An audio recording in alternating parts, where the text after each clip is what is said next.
Hello, everybody. What's going on? It's TCH Live Monday. I'm your host, Aaron McAvoy, flying solo here tonight. Welcome to the show. We got ourselves a special 5-5 game going on here tonight, and I'm really looking forward to it because we've got a little bit of a mix of some of our 5-10 regulars and some of the sort of 2-5 and 5-5 regs as well. So mixing the fields here tonight should be a lot of fun. Also, perhaps some new faces in the field. So really looking forward to this. Hope you guys enjoy. Let's take a look at a $10 PLO bomb pot. I guess we're just doing 10. When we did the 5-5 last Thursday, we upped the ante to $15 a person. I'm not sure if that's going to stick or if it's just going to be up to the players at the table each time. We are sort of experimenting with the 5-5, sort of the in-between of the 2-5 match the stack and the 5-10 uncapped, and just sort of trying it out, seeing how it works. So if I'm not mistaken, this will be a 500 min buy. Here we go. And a 3K cap with match the stack after that. Okay, so 500 min, 3K max to get things started. As we've got, let's see, we've got Rhett, we've got Bill. These are new faces to me. And then we've got Will I Am over here. Kevin, Big Daddy Chaz, of course. A couple of Kevins in here, Kevin C, Kevin Y. And Will I Am is the artist formerly known as, I can't think of his previous screen name right now off the top of my head. But anyways, we have, of course, seen him before. All right, Ming is in the mix. Kevin Y here betting 80. Ming making the call on this Jack 9 deuce, two-tone board. 7 of diamonds on the turn. Changes not a whole lot. Does bring in the 8-10 for the straight. As take a look here at the chat, see what's going on. Yes, of course, Caitlin over there hanging out in the one seat, as she is wont to do. All right, we got Ragnar Overby, we got Frank, we got Skull Bone, we got Markin, Aria Gang. What's going on, y'all? Walter, Jacoba, Donnie. Welcome, you guys. Hammerfly. Oh, yeah. LV, what's going on, man? Jedi Master Ted, what is up, dude? And Poker Monkey. Thanks for tuning in, guys. All right, so we had check bet call on the flop. Ming gonna lead out now, seemingly repping the 8-10. Kevin Y will make the call in position. Boards pair. Words are hard. Board pairs on the river. Now, this is a really tough spot for Ming to continue betting, but also sort of announces the strength of his hand by leading out on the turn and now checking on this board pairing river. Let's see if is he just gonna go for a small size and see if he can somehow just get to showdown. Not exactly sure. Sometimes these are weird spots where it's like you nut up on the turn, you donk lead, the pot gets built up a little bit, and then you get to a bad river and you're like, do I just like check and let this guy pot me every time? Do I bet 225 and have the dude pot me like a bunch of the time? Like it's just a weird spot. Ming is going to opt for the middling small bet. I mean, this is 1/3 pot, right? 225 into 640 or whatever. Kevin Y here now with the decision. Does he want to bump this up? And he's just going to call. So presumably Ming has the 10-8. No, he's got is that jacks? I can't quite see. The cards are lurking behind the graphics there. Hopefully you guys can see or saw something. But kings and deuces? Did kings and deuces just win this hand? Looks like it. All right. Kevin Y, a non-believer here. He says, I have one of the best 2 pairs there is out there, and you may have just bricked out your heart draw or whatever. And for 225, I need to see it. And he's going to take it down. If Ming is bluffing there, I think the size and being out of position with that action, it's just really not telling a believable story. And yeah, it doesn't get that bluff through. Anywho, let's take a look back at the chat, see who else is hanging out with us. We got Bitta. We got, I guess that's the only new face that I'm seeing here in the chat, but welcome, guys. I've already done my due diligence, reared back and obliterated the like button. If you feel so inclined, I would appreciate it oh so much. We'll see if we get a David Pratt or somebody hanging out here in the chat that wants to do some gambles. As I am flying solo here. Miss Carolyn was potentially going to join me here tonight, but her was getting some family in town and needed to go pick them up at the airport, and you know, it's family time. So anyways, I'll be doing the solo fly. Pay no attention to the man behind Big Daddy Chaz there. 8-7 of hearts and a 3 of clubs. Caitlin will flop 2 overs and a king high heart flush draw. She quickly checks this back, and now Big Daddy Chaz, who had flopped a pair, picks up backdoor clubs as well. So 190 in the pot, definitely a spot to bet. He's going to go half pot, and Caitlin looking to play this one in position, see if she can hit her hand. Does have a gutter to a straight as well, but she is going to just make the toppest of pairs here on the end. So one-liner to a straight, and so, yeah, going to be a bit of a thin-ish value bet here, but she's going to go for it nonetheless. 225 with top pair, second kicker. 2 draws missed. Big Daddy Chaz has all of the blockers for the backdoor, and yeah, he's just going to realize that this is just going to be a 9 a lot of the time, and potentially some other stuff, right? Like, it's a little bit of a strange line. Check, check, check, call, or I guess call in position, and then fire out the 225 there, but Caitlin takes it down. We'll move right along. Jug New joining us here in the chat. What's going on, man?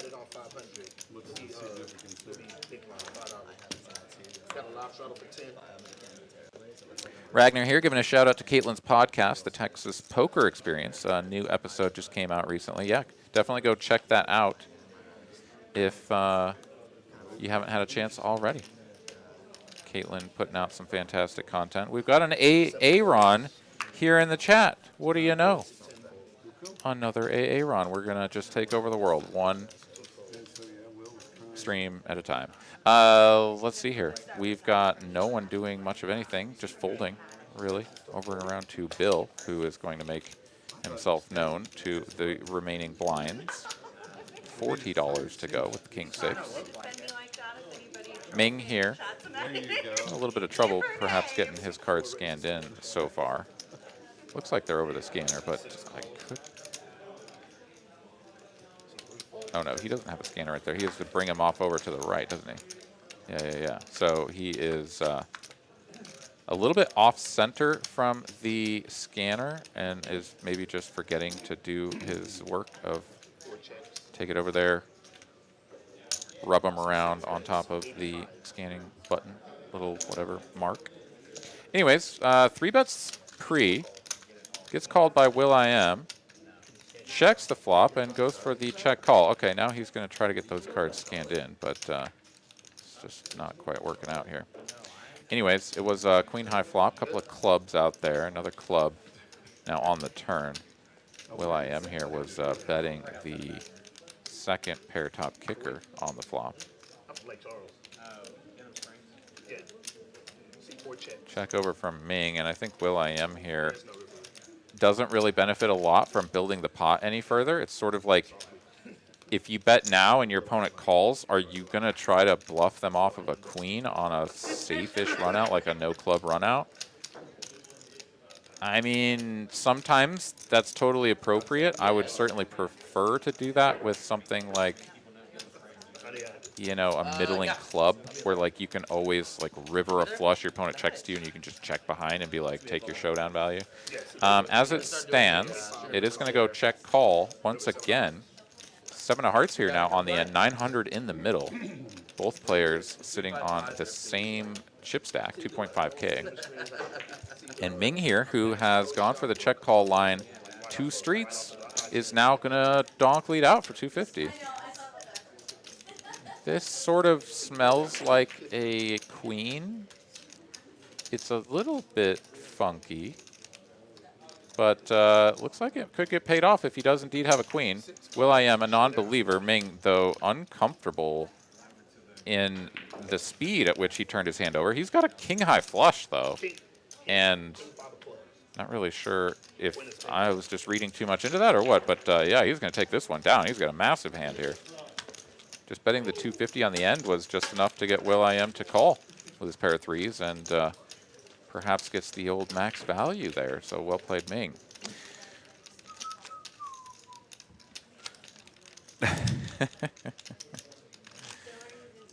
Yeah, 3 weeks to the meetup game, says Poker Monkey. Yeah, heck yeah, dude. That is awesome. Really looking forward to that. That same weekend, believe it or not, there is going to be a Wpt Step Tournament here in Austin. We've got several of those going on at each of the TCH locations around the state. And really cool tournament. So what's going to end up happening, it's just going to be a one-day tournament. Not exactly clear on all of the details. I think it's going to be unlimited rebuys, but I could be mistaken. I think some of the details are still being worked out. But as far as I know, April 24th here in Austin and on different dates at the other TCH locations, we are going to have the WPT Steps Tournament, where not only are you playing for the money that will be in the prize pool, but there will also be some additional bonuses being handed out. I think the winner is going to get a nice prize package to play in a WPT circuit event. So pretty cool stuff. So keep an eye out on the website, TexasCardHouse.com, to find out more. All right, Will.i.am and Kevin C in a limped pot? Yeah, limped pot here. Big blind versus straddle. Kevin C here going to flop gutty and backdoor spades. Just checks it back, though. I think that's a pretty prime spot to bet, as your hand has virtually no showdown value. And if you pick up a spade on the turn or a 9 or whatever, like, you know, life is good. But no, he's just going to go for the check back and then quick fold. All right. There she blows. Aaron dropping a $2 super chat. Says, bring back trick time. Well, I'm not hiding him anywhere, and he doesn't play on this stream. I mean, sorry, on this night in this location. But yeah, no, we'd all love to see some more trick time on the Dallas 5 or 10, 25, 50, whatever they're playing these days. So yeah, absolutely. Casey here. What middling unpaired club do you have given the action? Well, I'm going to get sucked into more strategy talk from my boy Casey Diener here. Bones, dropping in the chat. I honestly don't remember the hand well enough. I was just sort of thinking about what might have been, and now I can't even remember the positions or anything. So gonna have to not have a good answer for that, Bones. But let's move on to this one, as we've got a raise to 65 here. Ming, Kevin, Big Daddy Chaz, 4 ways to a flop. Queen 9 Trey, Badoogie. Big Daddy Chaz not able to get his cards to scan in. So a couple of natural checks over to Bill. He's going to check. And Ming here with an up and down straight draw. He's going to take a stab at this. Cutting out what looks to be 200 and perhaps some crumbs. 220 if I'm not mistaken.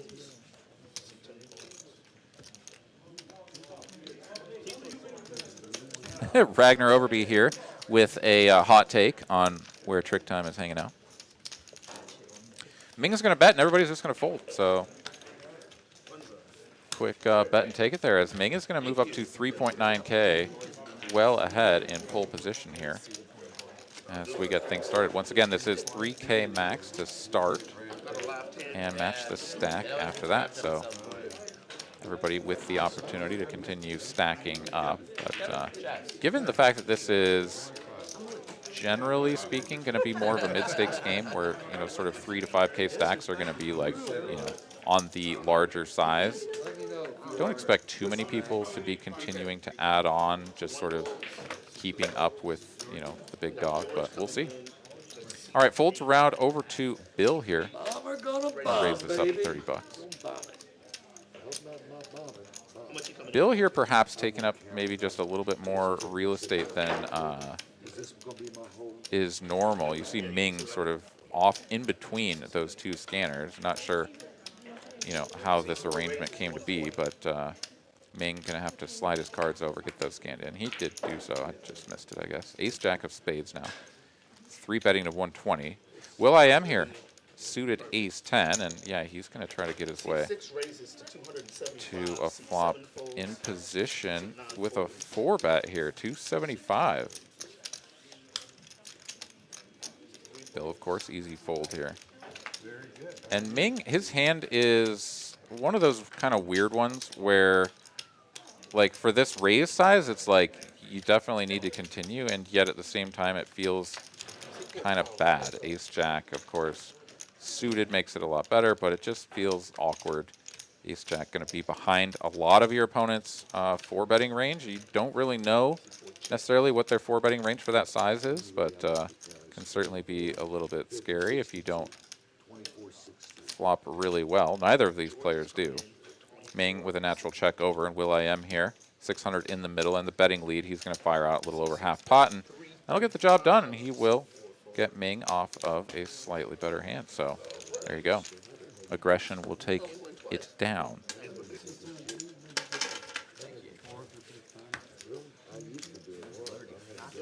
All right, well, no sight of David Pratt quite yet. So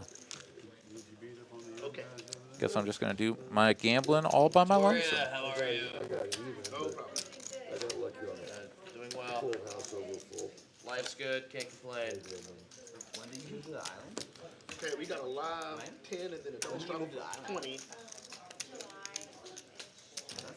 All right, got some straddles coming on. It looks like Mr. George Bronstein, the Bronstein Bomber, is going to be joining us here as he is counting out his chips to give us a update what he's bringing in. And yeah, instantly roll a 38 and punt off 300 of my hard-earned TCH Live loyalty points. Well, we'll just give that another try another time.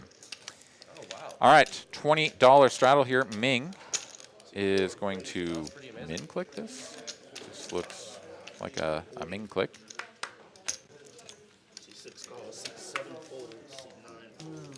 So it takes it up to 40. Will I am here. Pretty speculative flat in the cutoff. Ace 8 offsuit. Big Daddy Chaz here. Yeah, he's going to go for the squeeze here out of the big blind.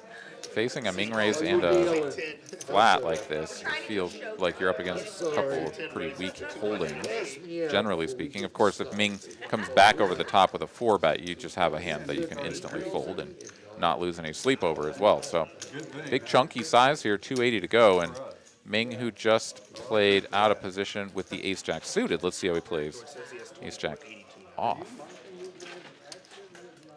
No, honey, I have the same accent. I'm from Dallas. It's the same accent. Dallas is a little more pompous. Look, we prefer posh. C4 calls. C6 folds. Heads up. Is going to make the call. Big Daddy Chaz here, not going to love this. But does have the betting lead and flops top pair, so why not? 635 in the middle. Standard continue here, half pot. Ming with 2 overs, no club though. Not going to feel super inspiring. Some players will float here, Ming not one of them. And Big Daddy Chaz will take it down. All right, Raina is joining us. What's going on? Captain Underpairs, how's it going? Y'all, welcome to the show. Thanks for getting it right this time. Hold up. We're going to change it to me. Taking a look over at the light counter. We're up to 49, well on our way to 50, and then onwards and upwards to 100. I'm sure we can do it. Thank you guys for helping us out. Hitting that like button if you haven't had a chance to yet. Would, of course, appreciate it.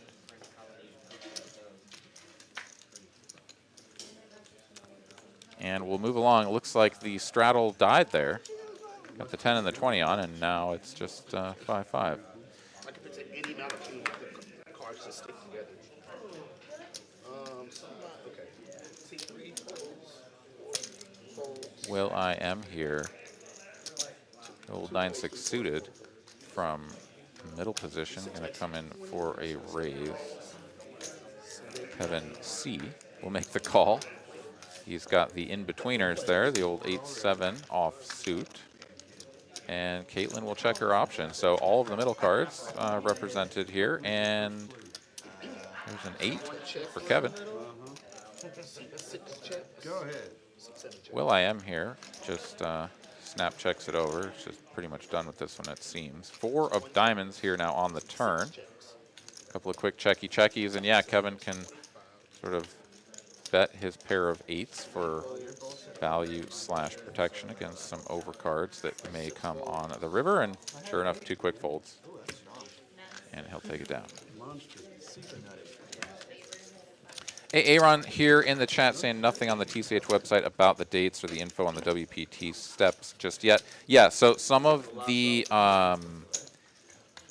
dates are still being decided, and the exact structure, I think, is still being decided. But that is going to go up there, so I was given the go-ahead to mention it and let you guys know that that information will be popping up on there here pretty soon. So do apologize that it's not up already, but please take a look back in like a day or two. I think I was talking to our producer, David, just earlier. He said that he's putting together the promotional flyers, and those will get posted up on the website.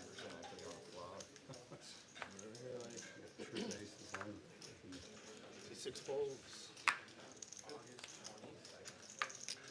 25. So I'm sorry. 7 calls. All right, Kevin C here, a couple of red 6s. I didn't pay attention. So they folds and non-folds. 10 folds. Just gonna flat the $20 straddle. Generally not recommended. Caitlin here. Go for a raise to 125 out of the small blind. And Kevin, for this price, yeah, he's just gonna go for the limp and call. He'll get to play this one in position. Caitlin with the betting lead, just about 300 in the middle. All right, all diamonds out here. King high. Caitlin is gonna go for the C bet here. 285 in the middle. That's 90. Okay. Nice small size here. Kevin just instantly bails, and that's a little bit curious. For that small size, I think I'm gonna go ahead and peel off a turn all the time. But Caitlin just keeps her foot ever so lightly on the gas and takes that one down. All right. We've got a question here in the chat from Mato21 on the hand that had the 10-7 versus the Ace-Jack. I guess it was 10-8, right? But, okay. Do they not calculate runner-runner for a straight to hit in the calculations? It's only calculated per flip. So I don't fully understand by per flip, like exactly what you mean, but the percentages that pop up next to the player's hands is their overall percentage to win, and that's on if you ran out every possible combination of runouts, how many times that hand would win. So it is definitely incorporating the runner-runner straights, the runner-runner flushes. I mean, you know, all of those things. So all of that is definitely getting factored in to that percentage. I hope I answered your question. If you had any sort of follow-up or whatever, please let me know. And if anybody else has any questions in the chat, definitely drop them in there. I'll see if I can answer any of those. All right, we are 4 ways to a flop here. Will I am going to flop second pair and the best hand. Checks over to Kevin Y, though, and he's going to take a stab at this for half pot. And Will I am will go for the check call. 5 of spades here on the turn. Doesn't change a whole lot. 6-4 just got there, I suppose, with some sort of interesting line. Okay, checky. Kevin here just shutting it down. Says if you can call the flop, then you've got to have something. And I'm not putting any more chips in here. Another 7 on the end, and Will.i.am is going to check it over, give Kevin Y a chance to bluff at this, but yeah, I think that's the wise decision. Kevin will just check it down and be like, yeah, no, trips are good. Trips are good.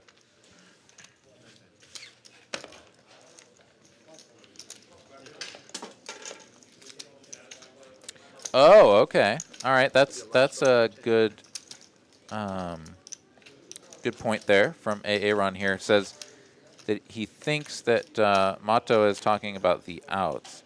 And yeah, it's definitely not going to show your runner outs. It's just going to show your immediate outs when it turns, in the graphic on the screen. Those are only going to be immediate outs, but the percentage will be incorporating your backdoor opportunities. Liam here wondering why no one is drinking. I imagine that there is some intake that we just may have missed. There is a nice little trough of booze over there in the corner. So some players will dip into that. I see one hopadillo cracked over on the table back there. So at least one player is having a little sip.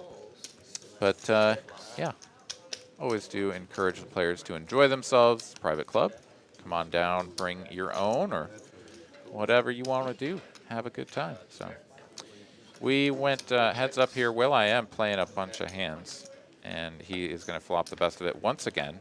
Ming here, who just limped pre-flop, is going to just look at his king 4 a couple times and let it go.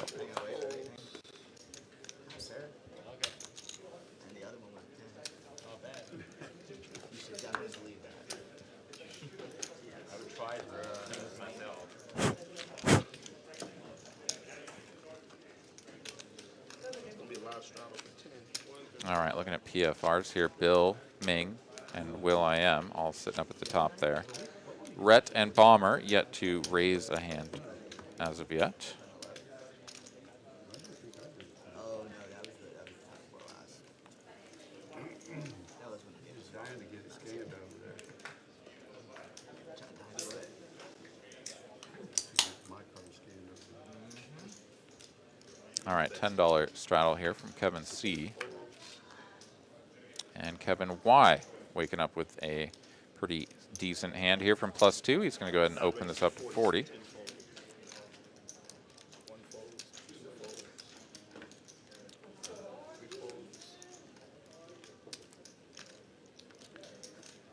Ming here likes to play a lot of hands. We have definitely seen that from him in the past. Will.i.am with the same hand and the same inclinations to play a lot of hands is going to get in there, and Kevin C will feel priced in to complete from the straddle. All right, 4 ways to a flop here. King high, everybody whiffs. And Kevin with the betting lead and checks over to him. He's got a gut shot to the nuts. Could see him taking a shot at this, a little stabberooski, but he's just going to check, and 6 of clubs will peel off here on the turn. Still changes nothing. Kevin Y still well out in front here. Check once again. Generally speaking, I'd like to see the player in Kevin C's position there after getting it checked back on the flop and then checks all the way through on the turn. Like, you're the dude that can definitely, at that point, have the kings and, like, even some raggy ones, right? Like King 5 suited or whatever that just, like, checks the flop and then bets the turn. So I'd like a little stab there, even though he is sitting on just absolutely squaddish. So also totally reasonable to just wait until it is your turn to fold your 7 high with no draw. Anyways, checks all the way through. Kevin Y, though, this time not willing to check it once more. And Ming here, interesting choice. Going to go for the check call with the bottom end bad gutter here. 5 of spades now on the end, and I mean, ace high is just going to win this if we get to showdown. Ming has 10 high, has played this one very passively. Let's see if he comes in with the patented donk lead. Looks to be the case.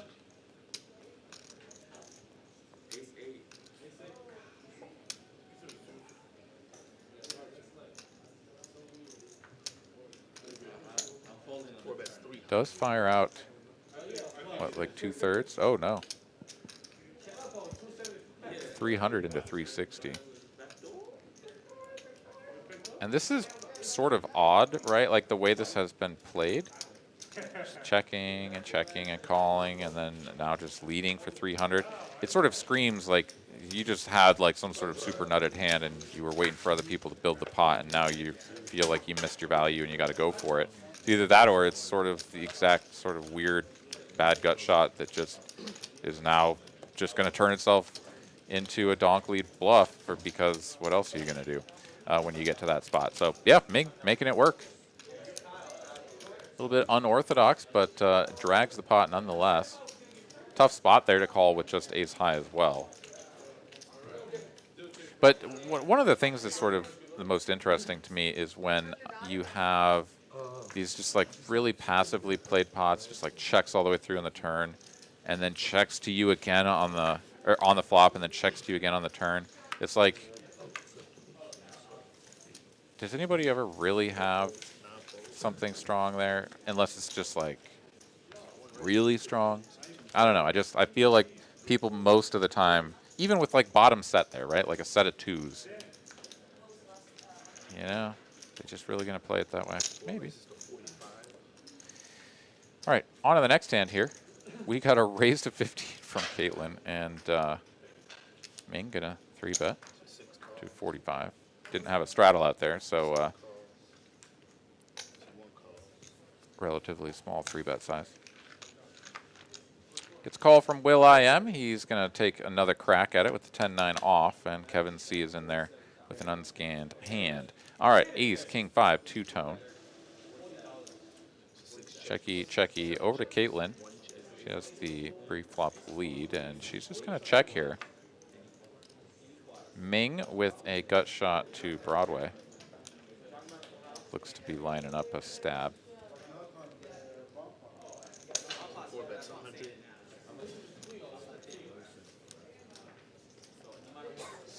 6 folds, 7 folds. 1 calls. Heads up.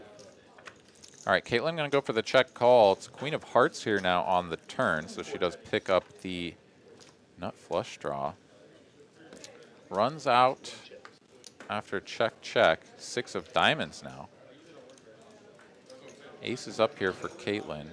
Ming happy to check down with the turned pair of queens, and Caitlin will show the 2-pair and take the pot. All right, looks like my chat froze up for a minute, refreshed it, and got some questions in here.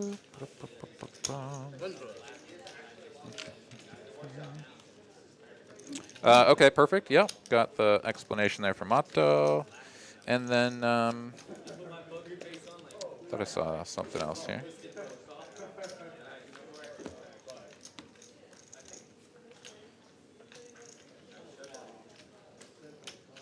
How long is the delay? Yeah, it's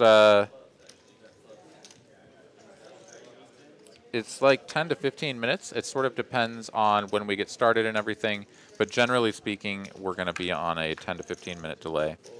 Now, the delay between, you know, what you're watching and when I actually physically say my words, I don't know what your latency is, but you and I are watching the same thing at the same time. So all of this happened 10 to 15 minutes ago, and we're watching it together, and I say the words. Bailey La Maria wants to know where I'm from. Well, originally from Colorado. Spent 7 years down in New Mexico, and now been here in Austin, Texas for over 3 years now. Tuning in from Bay City, Michigan. Well, awesome, man. Welcome to the show.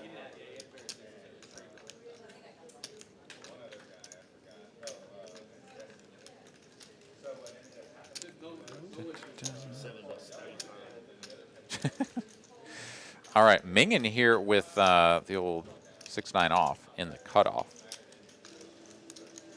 Limp and calling, pre, and flopping trips. Kevin C here with top pair. Bets 35, gets raised, and I mean, guess you don't really have much to do other than call here. But definitely a weird spot. when your opponent limps and calls from the cutoff. Ooh, Kevin is... Oh, I thought he maybe even went for a Ming raise, but he didn't. Just makes the call. Ace of hearts now on the turn. Kevin will check it over, and Ming quickly reaching for chips here. I make this 150.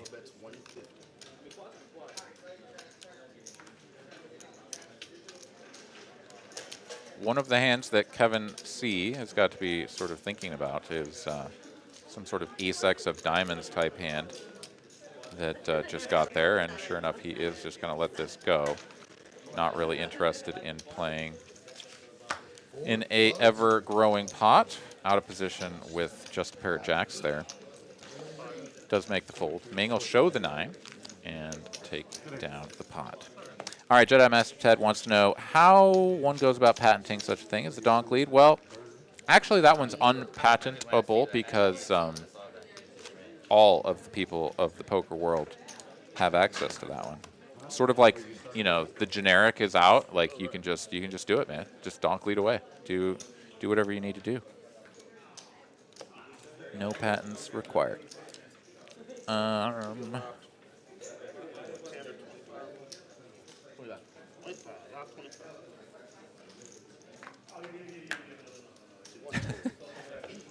I'm not sure if drawing slim, if you're talking about me being in New Mexico and that being Juarez, but that's old Mexico. New Mexico is really cool. And they just legalized marijuana not that long ago, and sales are booming. It's funny, when I was there, you'd have all of the border towns in Colorado that, you know, obviously people would sort of drive across the border and go pick up their favorite varieties and then bring it back over. And now they don't have to anymore. So that whole thing is a thing of the past. All right, we went 3 ways to a flop here. Check, check on the flop. Over to Bill. Got about 185 here. About 2/3. And Rhett is going to release, and yeah, Bill will take down the pot. So, taking a look there at the chip counts. Pretty much everybody in the 3K sort of vicinity. Rhett and Kevin C lurking down around 2K.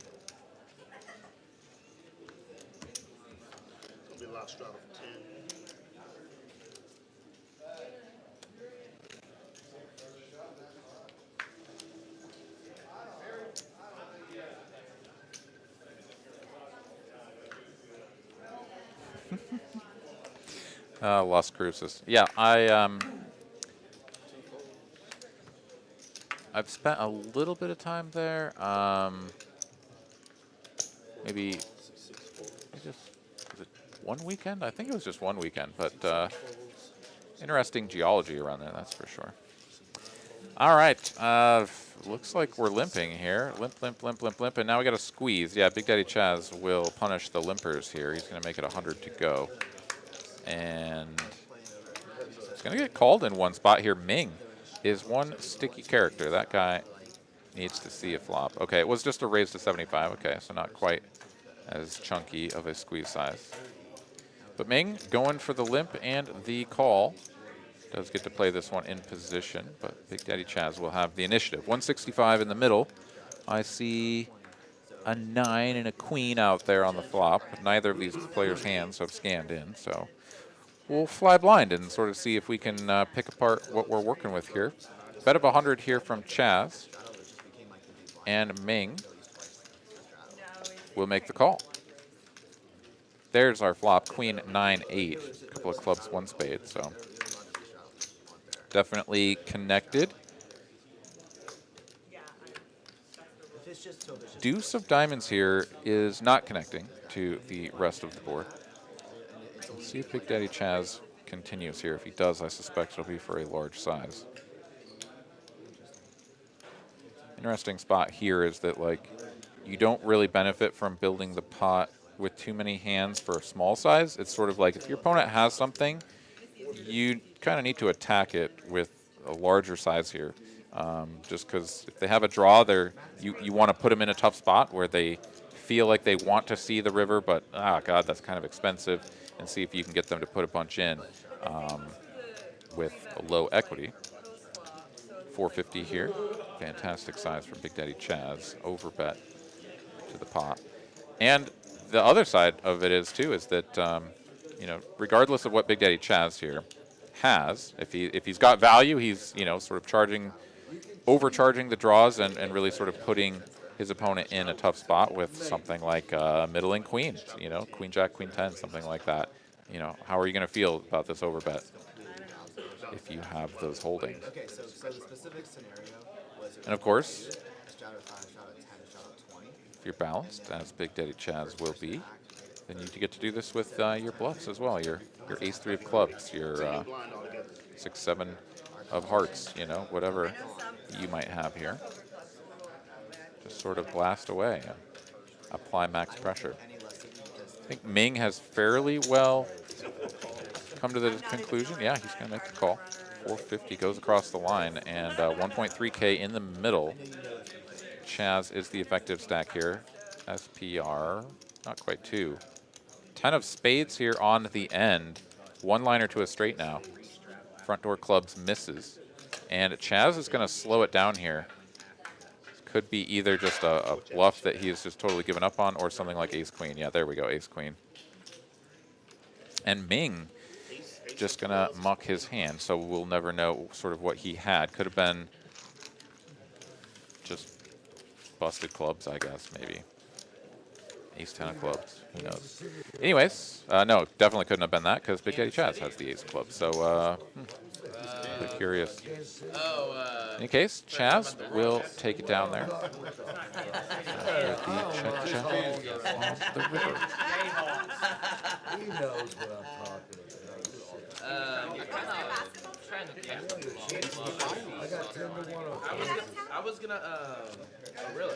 Yeah, that was like 3 weeks ago. Well, last I saw the line was still 4. I don't know what some of this means here in the chat. I'm just taking a look through. Got some nice conversation about cruise ship poker. I have never been on a cruise, and I have therefore never played poker on a cruise ship. But yeah, 18% rake, that doesn't sound great.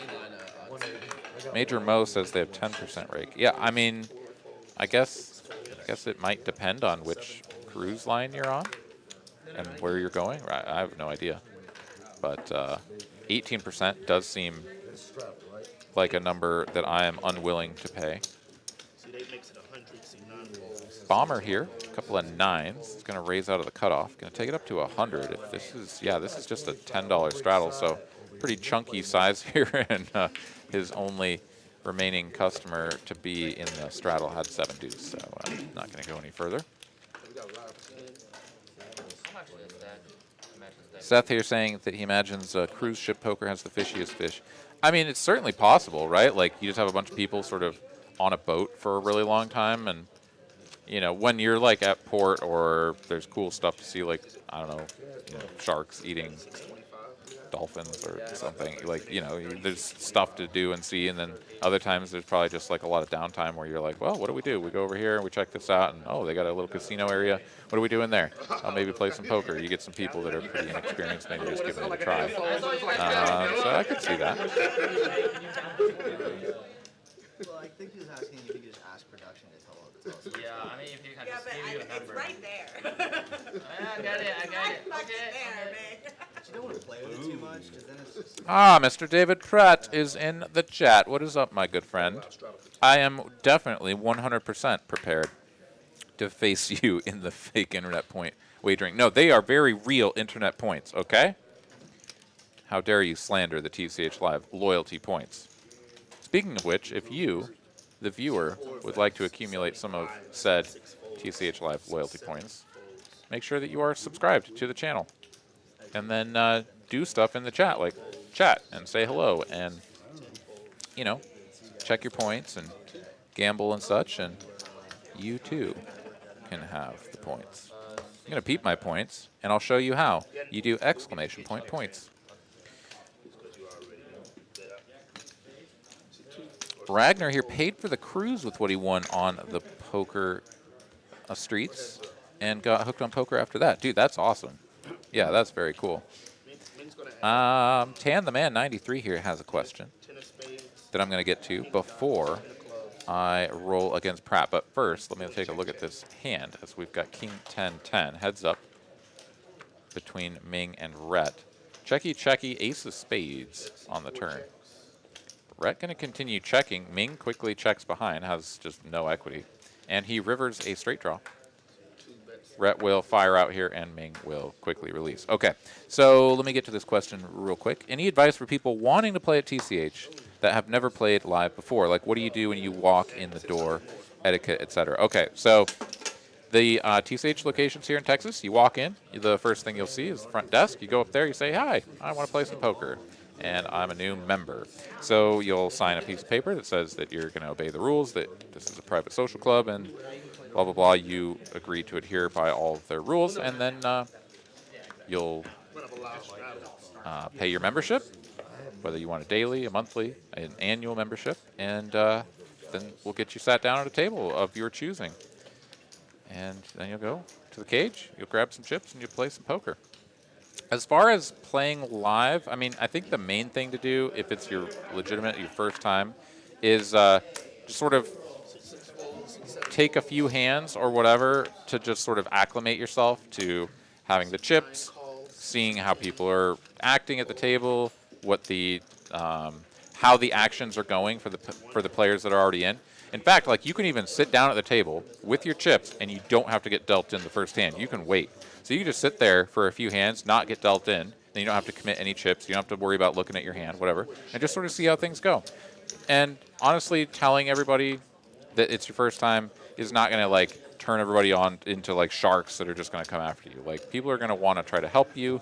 They're going to want to be nice and encouraging of you and for you. So yeah, I think you just let everybody know that you're new and that you could use some help, perhaps just getting acclimated, and you'll have a lot of people piping up to show you the ropes.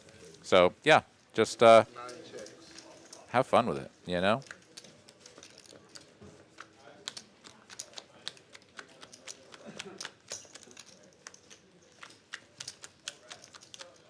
so 2 bets 50, 3 folds.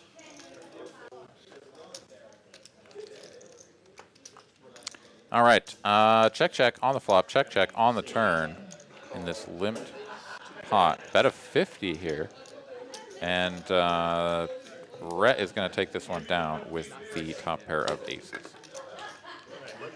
Looks like that 50 is still sort of hanging out over there. That belongs to the man across the way. Okay, so there's that, and then Liam here saying make sure you have cash that you need and triple it. Yeah, I mean, all of the sort of standard things of poker sort of still apply, obviously. Like, you know, we do have a ATM here where you can withdraw funds from your bank account, but if you want to just bring cash, it will sort of make things a little bit easier on you and save you the fee. But yeah, I mean, generally speaking, it's pretty relaxed. The one last thing that I would say is that if you do come to a TCH location, particularly here in Austin, be prepared to either sit out during the bomb pots or be prepared to play some bomb pots. Is Bomber leaving already? All right, the Mad Bomber just came in, played a few hands, and he's on his way out. I guess, you know, maybe the cat needed to get watered or, you know, something like that. Anywho, we have a raise to 30 and a couple of calls here. Kevin C. going to be playing this one from +1 and the betting lead. He's flopped top pair, top kicker.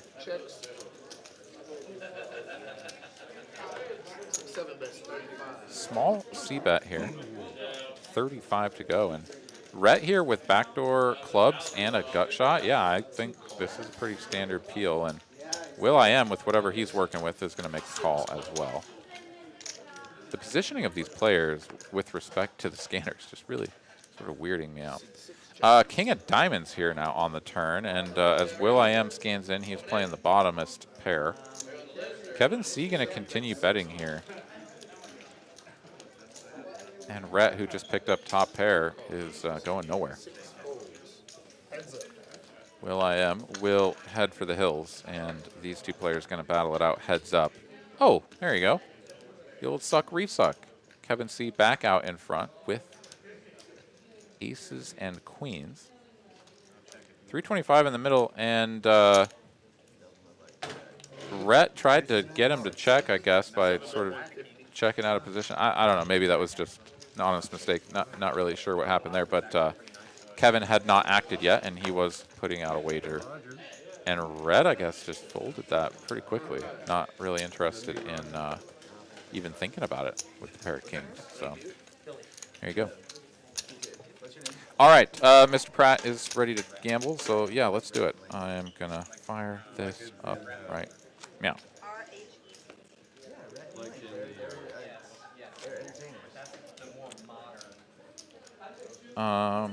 Yeah, Poker Monkey here saying that he loves playing the $15 double board PLO bomb pots at 2.5. Yeah, man, the bomb pots PLO here in Austin, some of the other clubs will do Hold'em or whatever, depending on sort of on the game and what the players want to do. But yeah, I mean, those bomb pots are something special. They're awesome once you get the hang of them and you sort of feel comfortable in there. But yeah, be prepared to sort of learn the ropes on how those things go. All right, I tried to gamble, and I don't know what happened. Did my chat die or something? Hold on. Well, Aaron went in here, gambled 25 and rolled a 40, so he took the 40 off me, and I get an 8. Perfect. All right, Pratt, beat that, bro. All right, Kevin Y here, going to open it up. Queen Jack off suit to 40 and just raise and take it. All right, Donnie scooping the 76, but Pratt still gets it done with the 56. All right, so I owe that man some monies. Put that in the old Pratomatic spreadsheet here.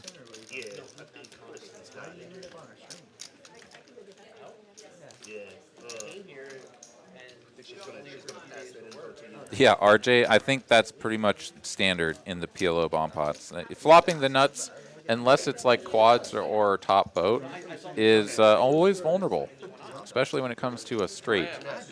Nothing quite like flopping the nut straight and being like, cool, let's pile a bunch of money in here, and then like all the people with the sets and the flush draws and whatever just stick around and get there. So it happens.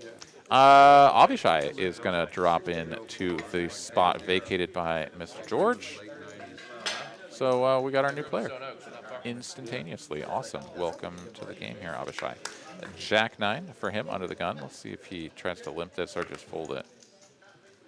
He's going to limp it. Yeah, Pratt, I generally tend to agree.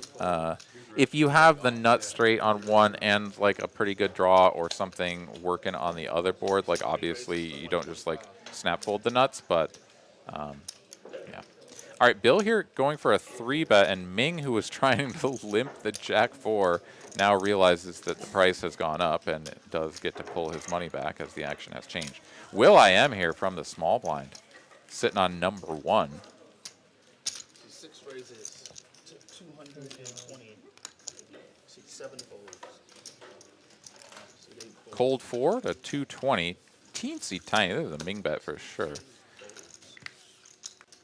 Back over to Bill here, and this is like the ugliest thing ever when somebody like min click 4 bets you. But like, yeah, what are you gonna do? Just like fold? Nah. Gotta see a flop, see if you can turn your rags into riches, and that's not the flop for ace 10.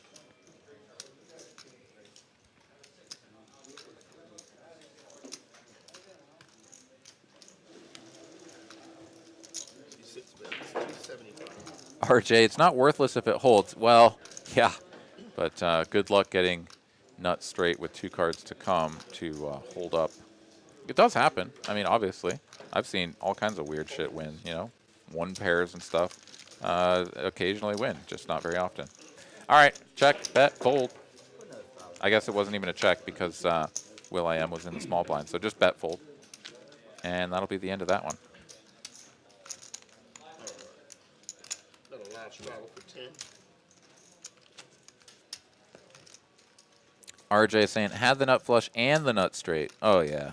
No, you do just have to get it in. And, I mean, that's one of the main things about the bomb pots, whether it's a new player or someone that has, you know, played plenty of poker but just not a lot of the bomb pots, is like you can potentially get all of your chips in by the end or even sometimes sooner than that, depending on how many times you hear someone go pot in front of you.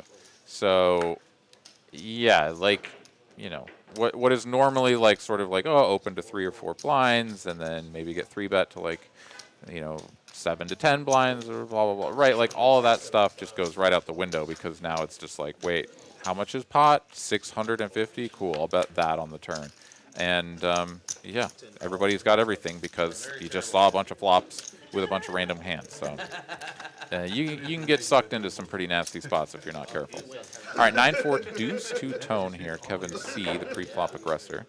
Big Daddy Chaz calling from the straddle with a very raggy hand. And Chaz will just fold the 10 tray face up. Kevin C.'s C-bets and takes down. Please help me with that. And so I will say, so my daughter's getting married this weekend, so I appreciate the donation. Oh, I got you. I got you. Oh my gosh, Kevin gonna be in the poorhouse. I hope it's not no car. Well, Ragnar, you can try that, but I don't think Streamlabs will really respond well. So, you know, give it a try. Padawan producer Kristen here, punting off her points. Has 4 kids, so this is. You gotta launch them outright. Make sure they don't I only have 2, thank goodness. Have a shake. You're going to be on your phone. You can pay for my All right, $10 straddle for this one. please, but I like it. A couple of players that will put the straddle on every time, but we've definitely had a few spots there where we end up playing for 5. That was like scratch off where every number is like one off from what you had. Liam here sort of correcting Winning numbers in one way. the That's exactly what that was. previous comment, saying that they're loose passive, not necessarily tight. Why can't I find you?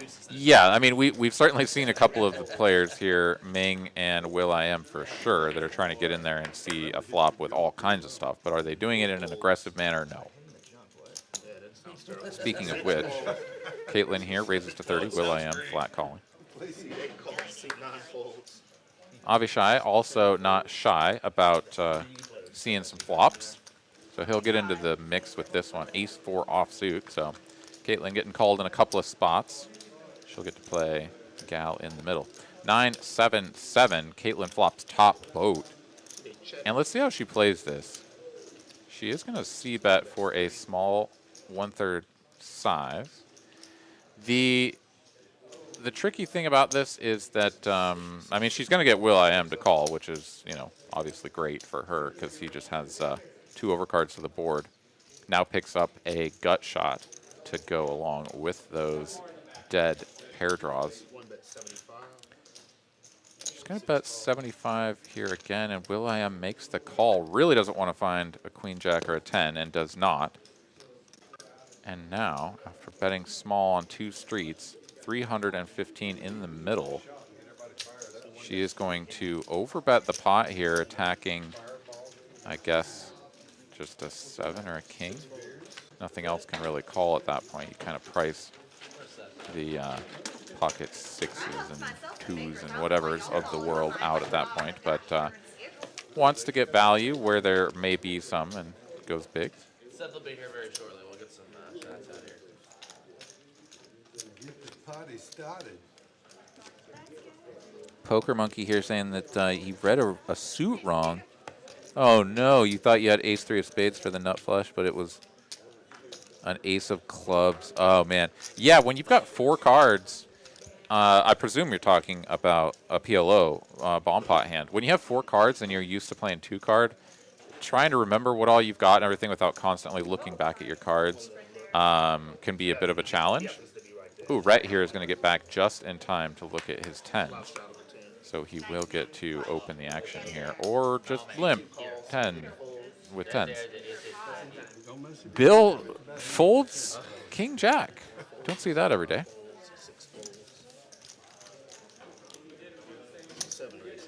Avishai, though, is going to attack from the button with Ace King. Gonna squeeze this up to 70, and Big Daddy Chaz wants to see a flop with a couple of Broadways here. Rhett now gonna go for the limp call, and we'll go 3 ways to a flop.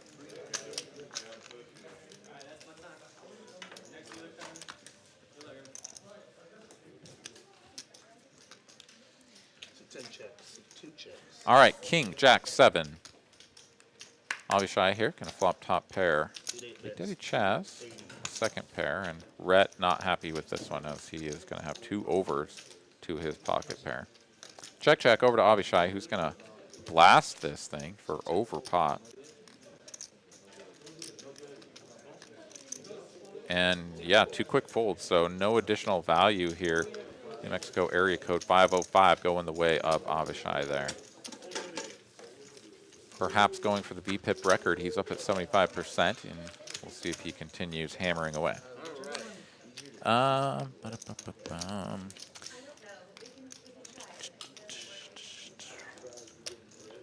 All right, good luck, lady, gentlemen. Thank you, thank you. Skullbone here rolled a 1 and a 2. Yeah, not great. Not great. And Zachary here pointing out that King Jack did very well on that flop. Yeah, you're definitely right. Now, I'm not saying that things would have worked out for King Jack in that hand because it was like limp 10s.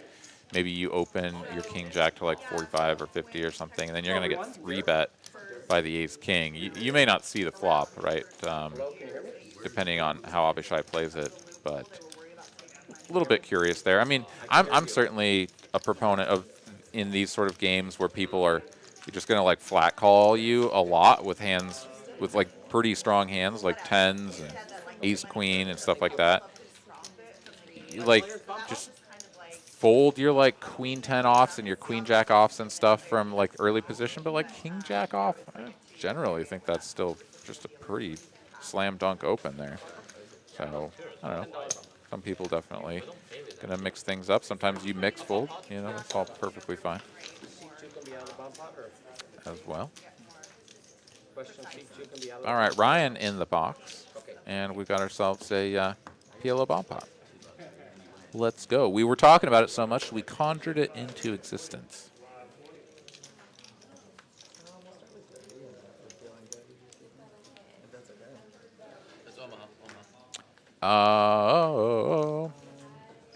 Ryan here about to deal out a Hold'em bomb pot.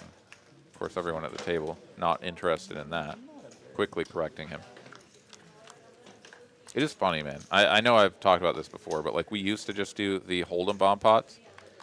And wow, look at that hand for Big Daddy Chaz. Aces and queens double suited. Flops top set.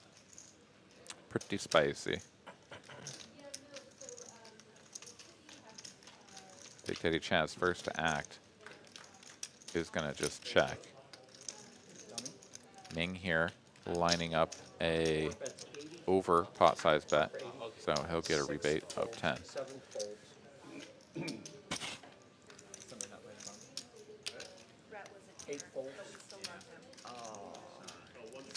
Kevin Y here has bottom set, and this could be enough for him to continue. Yep. He'll put 80 in there, and now, yeah, Big Daddy Chad's going to pounce. This is going to be sort of the good thing about being out of position, particularly first to act in the PLO bomb pots, is that if you flop really well, you just check, right? Because, like, it's going to get around to somebody that's going to have something they're going to bet, right? You can imagine on this, someone's going to have, like, an inside wrap, 4-5-3 or whatever, 3-4-5, some diamonds, right? Like, all of these things are going to bet. Maybe somebody's going to have a set of sixes, whatever. And then you just hit them with the old back raise here and punish them. Gotta love it. Ming, though, has shown that he is quite stubborn and generally likes to continue.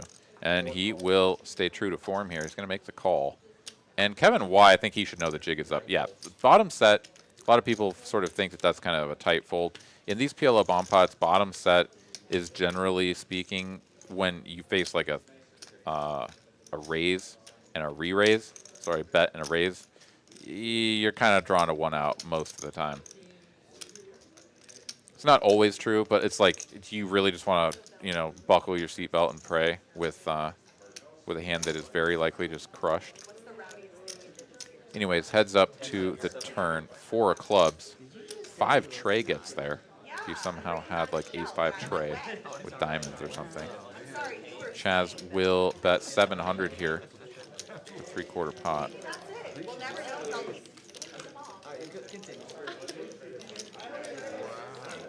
Both these players quite deep.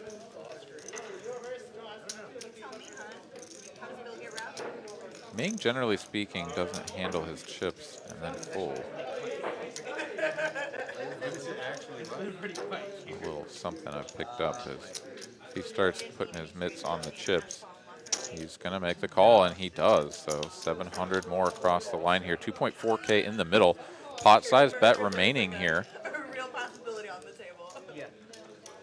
As we get a 3 of diamonds. That is like the nut worst card here for Big Daddy Chaz, as he has no diamonds in his hand. There's a 1-liner to a straight, and he didn't fill up. And yeah, now he just runs into it because checks it over, Ming snap jams, and Chaz just snap folds. So pretty gross spot there when you get your opponent to put a bunch of money in on what is presumably a drawing hand and well behind. But of course, we never know. Ming may have already had some sort of. Oh, Jameis said what's up. I mean, he's going to raise his straight, right? Like, if he's got a combo draw there, he's going to raise the straight. So I don't know. It's just a flush every time, and probably the nut flush, right? Could have been nut flush with some sort of like 2-pair holding or whatever that sort of felt like it had some boat outs that did not actually exist. Doesn't even give you spankings.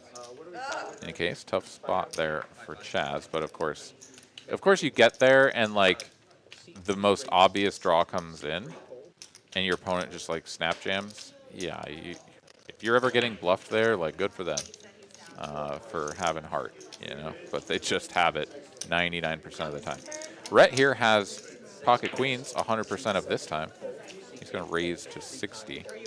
Ming, dude, this man just needs to see a flop with like pretty much any moderately connected cards.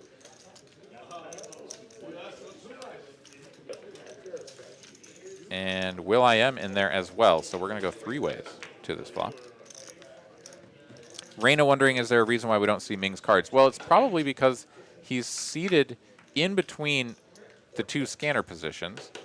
Will.i.am is also seated in between the 2 scanner positions, and I think they just keep forgetting to scan their cards because it's sort of a natural thing to have your cards right in front of you. And if the scanner's right in front of you, you kind of see the dot and you're like, oh yeah, put my cards over that. But like, I don't know, it's just weird. Like, I don't know why they're seated like that. In any case, queen high board here, so top set of queens is the thing. Rhett goes for the check raise as well. Queen 7 deuce rainbow? What can call you? I mean, I guess we'll find out. Will.i.am is sort of sticky sometimes, but yeah, you just own this board so hard, and there's no draws, there's nothing out there. I would never check raise that spot. Checking and calling is, I mean, obviously totally fine, and maybe your opponent just shuts it down on the turn. You go for some sort of small bet or hope that they bluff the river, but I mean, you own that board so hard, you can barely even think of a hand that you're in any way, shape, or form concerned about getting there or whatever. Just, yeah. Anyways, does go for that small check raise, and his opponent stops what is presumably bluffing. Moose Duty here agrees. Yeah. Yeah.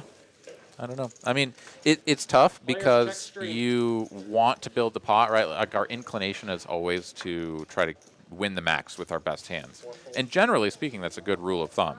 I think far too many people, especially at the lower stakes, like the 1-2, will like flop you know, what is effectively the nuts or the actual nuts, and then just like slow play it to the river, hoping that like someone else is going to bet and then they can, you know, get a bunch of money in there somehow at the end. And oftentimes what ends up happening is that like no money goes in and then they go for some big bet, or they can't even do a big bet because the pot is like 30 bucks. And then they just don't win as much as they should have had they been betting more straightforwardly. But in other instances, like you don't really have much of a choice. Like Queen 7 Deuce Rainbow, you have top set. It's like virtually impossible for your opponent to have anything there. And if they do somehow have like a set of sevens or a set of twos, like you're gonna get all the money in on the river just because they're never gonna give you credit for anything. They just have the nuts, right, in their mind. So you can always get all the money in against those hands, and you just want to let the vast majority of the other holdings bluff, if that's what they're going to do. Anywho, we're on to the next hand. Big Daddy Chaz with Ace-King gets called in a bunch of spots and checks through. Does turn the top pair top kicker here now.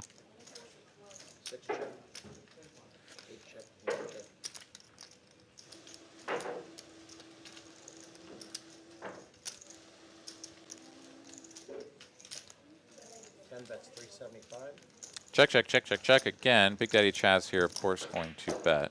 Goes for 375, and unless Will.i.am here has some sort of hidden gem, this should likely just be folding out. Avishai does have the straight draw still, but it's the bottom end. Just generally speaking, not going to be very inspiring. But he disagrees. He's going to make the call. He's going to be out of position here, and if he does hit it, he kind of needs to hit it with the 3. Oh, my goodness. Okay. Well, there's a one-liner to a straight, but he does river a set. And, yeah, said one-liner is out there. You kind of have to donk lead this. Like, if you ever had pocket 8s or something, like, you would want to donk lead. And he's going to bet quarter pot for 400 here. And let's see if Big Daddy Chaz can get away from this. This is super gross. Like, you were just, like, way ahead. You could almost be certain you're way ahead, and now this card comes, and it's just like, I guess I just pay this off. And he does. Had a question here from Don. He wants to know if the RFID cards feel much different than the regular cards. They're definitely less pliable and heftier. They're bigger as well. So, yeah, mostly just, like, stiff cards. If you try to do what you do, or what a lot of people do with regular cards, which is like sort of almost fold them all the way in half to look at them, as long as you don't do it with your fingernail like in the middle of the card so that you put big old dimples in them, the cards will snap right back and be fine. But if you do that with these cards, not only will it be really stiff and like sort of hard to bend them, but if you do it hard enough, you'll break them. So if you play on the stream, which we would love to have you, and you can find the form to sign up to play in the streams in the link in the video description. If you do play with us, though, please don't bend the cards all to shit and break them. They're quite expensive.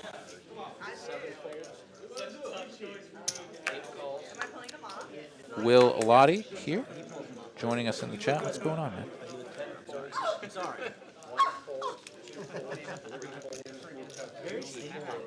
Only 4? Yeah, that's some shit. Wow, 4 calls. Really? All right, Will.i.am here, going to raise it up with a couple of You're in for a treat. pocket J wins. No, it's very low. It's called in 2 spots. Ming is just salivating over every hand. Let me crown you, King. Let me crown you. Flops a gutter here. I'm gonna pull this off. 6 bets 125. Will.i.am will continue for 125 here into 8 folds. about 190, I guess. Definitely sweet. Anybody else want some Malibu or another shot? And Ming here, he's going to check call this with the gutty. You said you wanted some? Oh, yeah. Well, Malibu? Yeah, I got you. Another ace now on the turn, and where Will.i.am sort of may have been a little bit concerned. Should now be feeling better, but he does just quickly check this back. Ming will get to see all 5 cards. Let's see if he can find a 7 here on the river. No, it's just another ace. Well, now he's got 8 high and no chance of winning this if he doesn't do something. And I guess he's going to fire at this and try to win against like a busted heart flush draw or something. Will.i.am is going to min click him and min will fold. I just really didn't think you had quads, dude. No, I don't. I can have pair nines. Thank you. Pair nines? I can have a nine. I can have a five. There you go. There. That's how it really works. Wait for these two. What do you have? So I gave me All right, 435 of you fine folks hanging out with us. We are just about to 100 likes. Yep, just 4 of us 2 will of you leave. people Someone else wants one. hanging out with us in the chatosphere and help us out. Hit that like button and bring us across the threshold of 100 likes. Oh, we got some more tornado warnings? Shit. All right, well, stay safe there, Raina. All right, on to hand number 30. All black, please. $10 straddle is on. Avishai is going to call it. As Big Daddy Chaz is going to top off the stack here as the Malibu bottle has arrived. He is now going to power up, level up, and see if he can put the Malibu brain to work There you go. on getting some of these chips back. Mostly just needs to stop running poorly because he's been like way ahead, and dead. When I walked in, I saw the back of him and I thought it was Sam.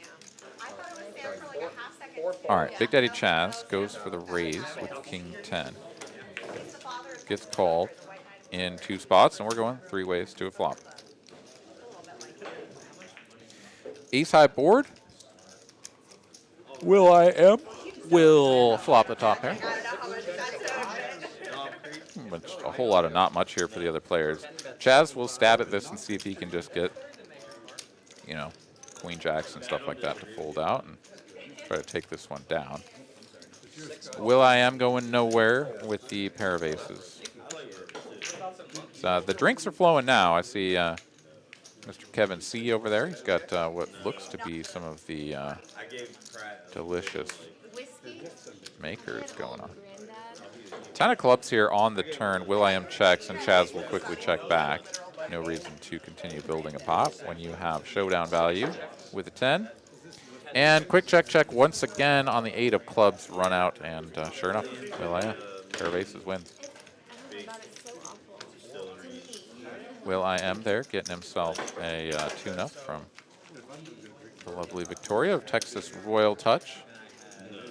Texas Royal Touch, licensed massage therapist here at Texas Card House in Austin. $1.50 a minute to get your muscles worked on, and you got some kinks in the old neck there. You know, they can do a darn good job of sorting you out. Kat gave me a fantastic massage earlier this evening. Seat 7 straddles for 10. All right, 5, 5, 10. Avishai gonna limp from under the gun with 9-6 off. You definitely can't say that these guys are tight. You can say that they're loose and passive. That's fine. But the tightness, not so much. All right, Big Daddy Chaz going to raise it up to 50, and Bill here has had enough of the folding that he has been doing for the majority of the evening, mostly just card distribution. Going to 3-bet this up from the button, Queen 10 suited, and Chaz will make the call here. The dominating 10 is out of position, though, and Bill has the betting lead. Queen high board, 1 club. Chaz with a gut shot and some backdoor clubs. Checks it over to Bill. And, yeah, Bill's going to check this back. I think, you know, you don't have any worse queens. And if you want to have some checkbacks with a top pair holding, Queen 10 is a pretty good one, especially given the fact that, you know, Chaz is a strong opponent. And if you only ever check back with your whiffs, then, you know, you're pretty much just going to fold a lot of turns. Anyways, it's an ace of spades. Big Daddy Chaz sort of feels compelled to attack here, but this is also betting into an uncapped range. Bill will make the call.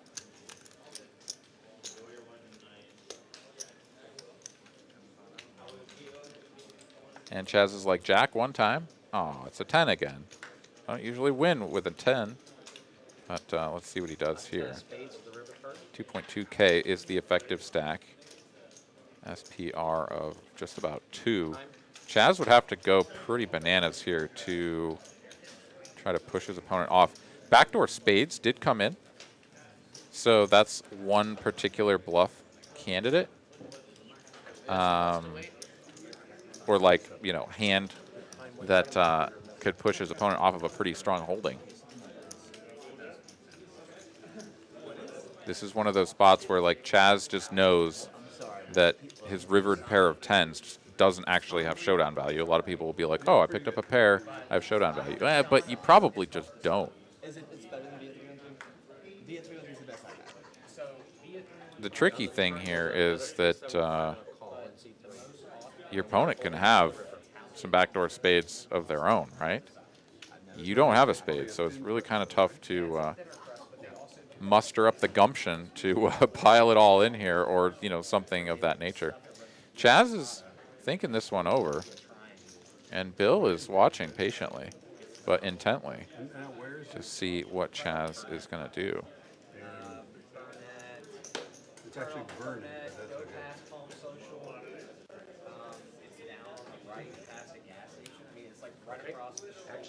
With a D, this on it. Chaz still in the tank here.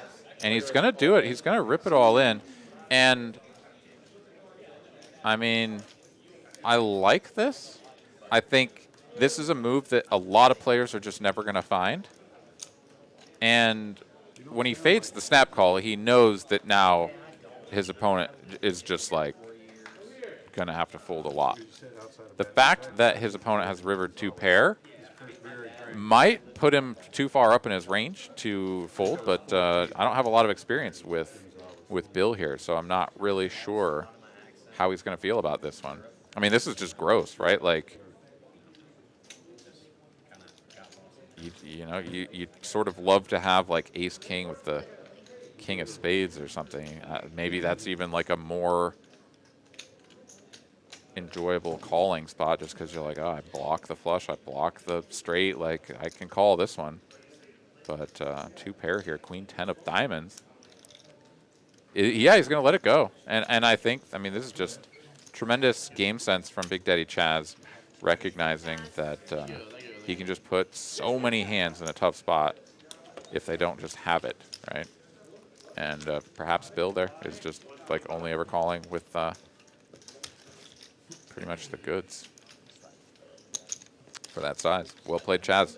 All right, that was a good hand. Love to see that one. Will Lottie here, not a nit, says you can't fold 2 pair for 2/3 pot on this board. Well, 2/3 pot. I'm not sure. Is Will? Are you behind on us? I think Will might be behind on us.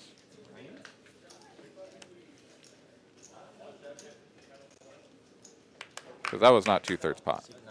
That was 2x pot. Unless I missed something. Did they recalculate the pot or something? I don't think so. All right, I missed something. I'm going to scroll up and see if I can find it. Ragnar here saying that I played well on Thursday, but my stream run bad continues. Yeah, man. Keep running into some tough spots, that's for sure. But, yeah, I mean, was able to make the fold with the ace-king. Definitely could have lost my whole stack set of 5s. Did not. So that was some sort of positive thing to take away from that. But, yeah, tough spots there. Jay Wynn, obviously, running really well, playing very well on Thursday. Gustavo wants to know if someone wanted to live and play poker in Texas, would you recommend the Rio Grande Valley? I honestly have no experience with the Rio Grande Valley. I have not been down there. I don't know what the games are like. I really couldn't tell you. But pretty much my experience at any of the other TCH locations and just other clubs here in Texas is that the poker here is good. So if you like poker, play here in Texas, have a good time. Ming here, 7 deuce, outflops his opponents and bets. And Avishai, for some inexplicable reason, is check calling with Jack 9. Oh, no, Avishai bet. Sorry, okay, I missed the action there. Ming was just calling as Avishai was trying to just get that one through. And, yeah, Ming could go for some small value here, but he's just going to check. Doesn't want to get called by a better 7, I guess. And he's going to be like, yeah, 7 deuce. Why not? I win. He's looking for a full house on the flop, you know. Yeah. Every once in a while you get it. Yeah. Good turn.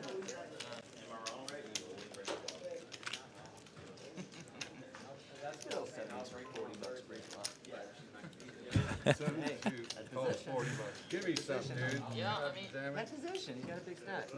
I have my feeling I will get a full house on the flop. He's got a big I stack. got He two here. cannot lie. I mean, it's a little chilled out, Monday night streaming. It depends on what kind of party you Oh, want. boy, I'm getting that. I mean, 40 you to can make 5, it. 6. Yeah, well, if you're talking about the hand with Big Daddy Chaz where he had King 10 against Bill who had Queen 10, that was like a nearly 3x overbet because I think they calculated the pot incorrectly based on the wrong size on the turn or something. There was like 800, 900 something in there, and Chaz went all in for effectively 2.2K, I think it was. But I could have been, I may have missed out sort of looking at the chat and everything after they did the recalculation, but I'm quite comfortable in saying that was overbet jam from Chaz. And certainly not a trivial spot. Certainly not a spot that a lot of people find themselves in very often, right? Most of these sort of mid-stakes to lower stakes games just don't see overbetting very often. I mean, even here in Texas, like people love to see their flops, they love to see turns and stuff like that, but like the aggression is generally limited to pot size or below. Big Daddy Chaz, of course, not your normal player. We had just like every player at the table to this flop. Kevin C gonna flop trips. Avishai with top pair William on the same hand. This is Wolfman Jack. Tune in. They like lose subscribers. I'm like, damn. Banned from YouTube.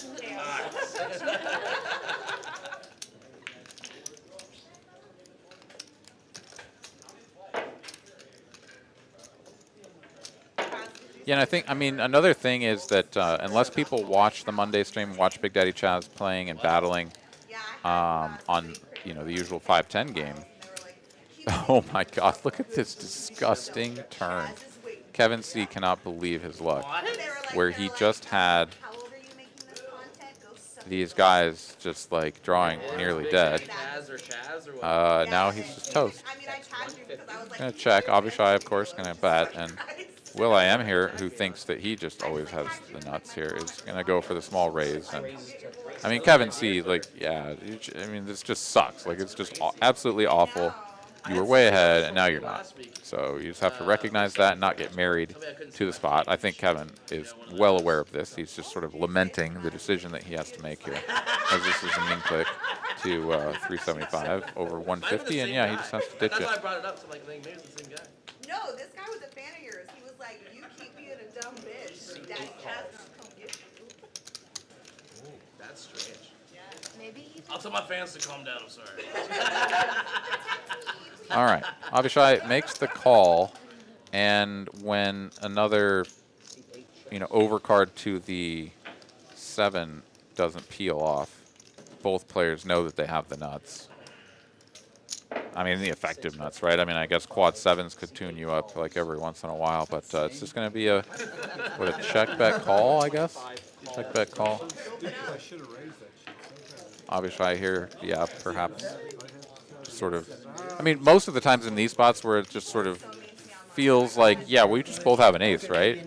Like, yeah, you just call and chop it up. If the players are playing in such a way that it's just super standard. And if you do ever run into pocket 7s sometimes, like the worst thing you could do is be like, well, I guess I raise him and try to push him off a chop. Like, what? Probably not going to happen. like if they come to my personal account. David Pratt says it's time to face him again. All right. Well, you won last time, so you get to decide who goes first, me or Very you. limited scope, yes. I honestly, I was thinking just like, Looking at the cumulative winnings, Avishai up 1.4, Caitlin up 700, Big Daddy Chaz stuck 1.2, and Bill down 800. I know it's chopped with you. Say, all right, check. That's all I know. I'm like, they both have fucking. But I started losing weight so they don't, because I'm like big, I'm like a big.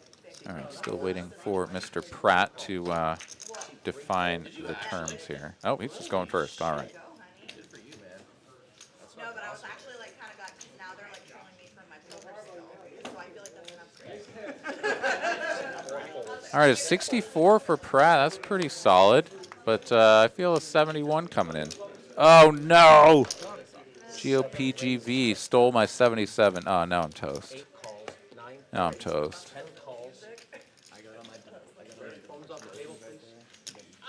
Yep, I knew it. I freaking knew it. Oh, gross.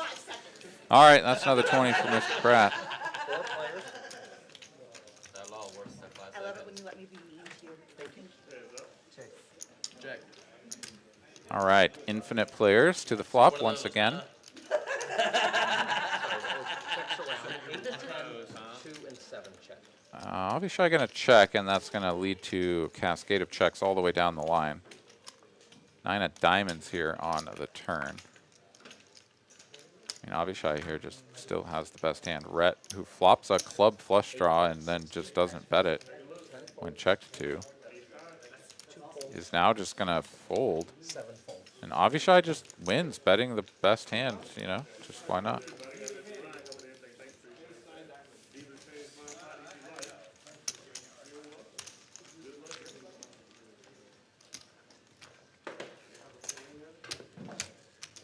Straddles for 10.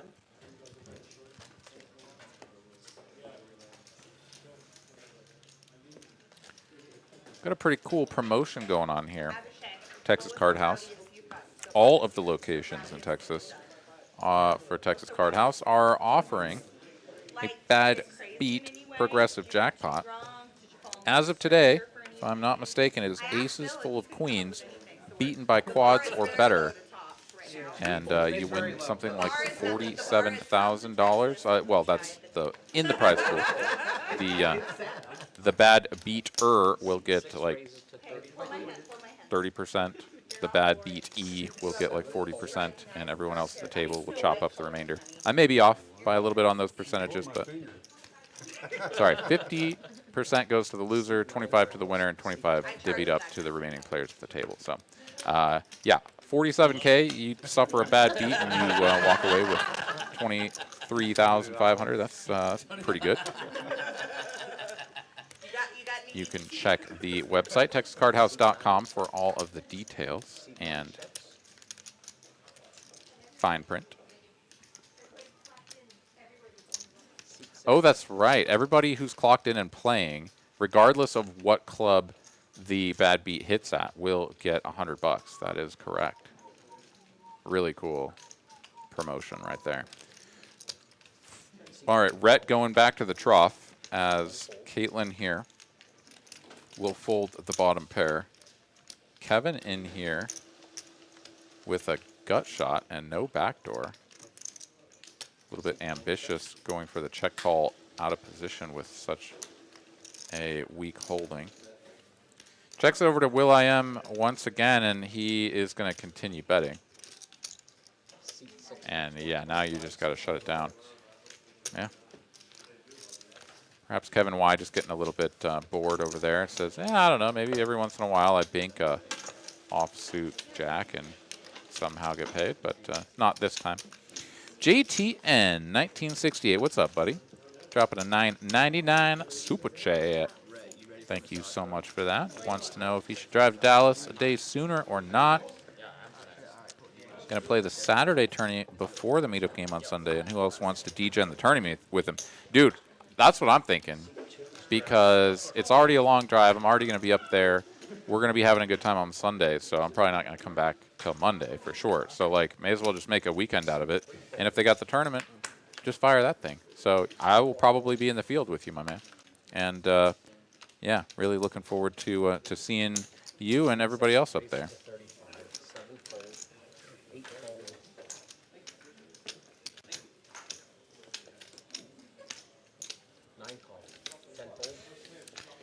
All right, Will I Am here with a couple of sixes. We'll raise this up to 35. Kevin Y, yeah, getting real frisky. I think he is just tired of folding and not playing any hands. He's gonna float the button here. 9 deuce of hearts. This is about as ambitious as it gets. Rhett in here, king 8 of diamonds, and I guess that's, yeah, Caitlin over there in the big blind with a mystery hand. Queen 9 Trey checks through. Jack of diamonds on the turn. I mean, a pair of 9s is actually just best right now as far as we can tell. Caitlin is going to stab at this, though, for about 2/3 pot.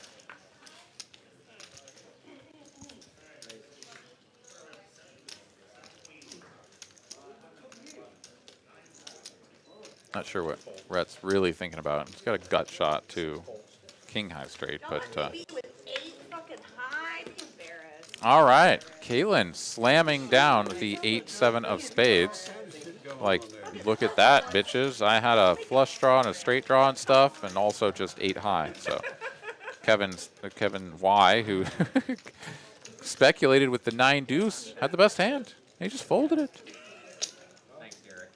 Thanks for giving us some. Chase! No, I've seen you play. Yeah, man, I'm in there, dude. I'm in there.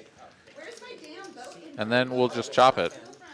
It'll be me and you at the final table, and then we'll bust everybody out, have the exact same chip count, and we'll just chop it. It'll be sick. Dude, we're going over here. 6 folds. 7 We have a little shot of Malibu. 8 folds. Not yet, dude. I think I see a chase. First up or what? I do see a chase. 9 folds. How you been, dude? Been playing a few weeks. I know, man. Good friend Chase hanging out in the background there. Coming in to say hello to everybody here on the live stream table, probably overplaying the 2-5. Big Daddy Chaz going to raise this up to 75. Good, dude. Good luck. Bill going to defend his straddle, and Ming will do the same, as this was a double straddled pot. So 3 ways. Going to be tough for Ming to find a 4. So there's only 1 remaining in the deck, and it's going to come Jack, Jack, 9. Pretty favorable flop here for the Big Daddy. Spot where he can bet small or check back. He's going to go for the small bet. And yeah, just 2 quick folds. Not quite what he was looking for there, but there's going to be enough like Queen 10, King 10 sort of hands that are definitely going to want to peel off a turn. So yeah, they just didn't exist this time. Will wants to do a last longer in that tournament. Oh boy. Okay. All right. We could do that.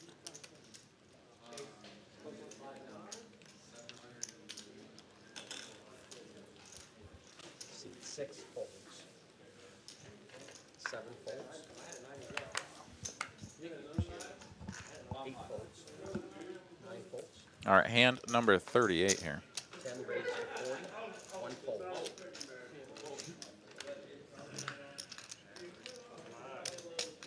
Seek 2 calls. Seek 3 folds.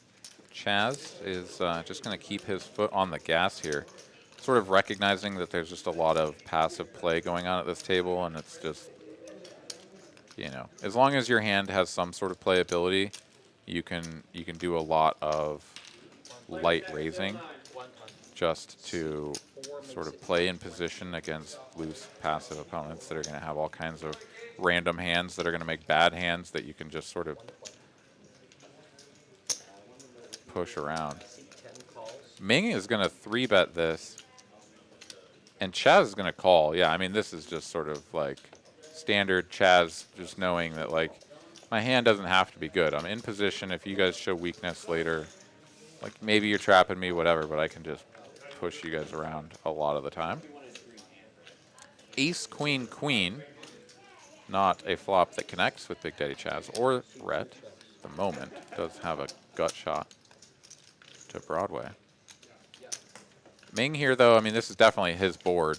As we've seen him He's got a tower of blacks. He's got a tower of greens, and nope, push the reds across the line. Count this down, 125.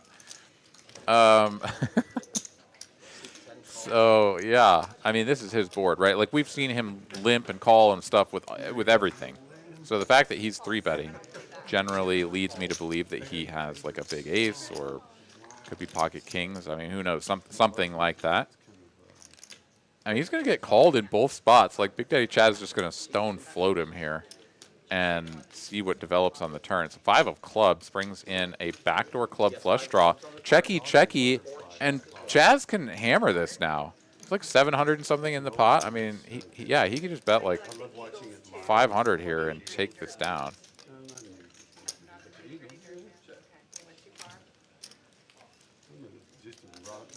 I mean, this looks sort of suicidal because you're like, what on earth? Like, you have no connectivity to this board.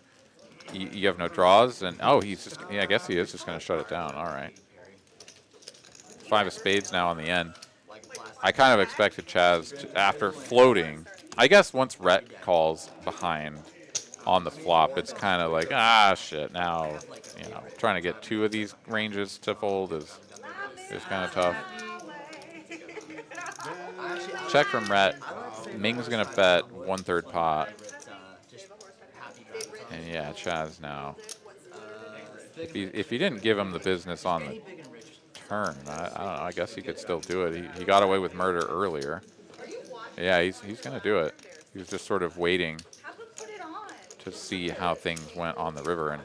And when Ming bets this 1/3, I mean, it's just like almost always just like ace king or something, right? And Chaz is like, I bet I can get you to fold ace king. Yeah, raise to 950. What are you going to do?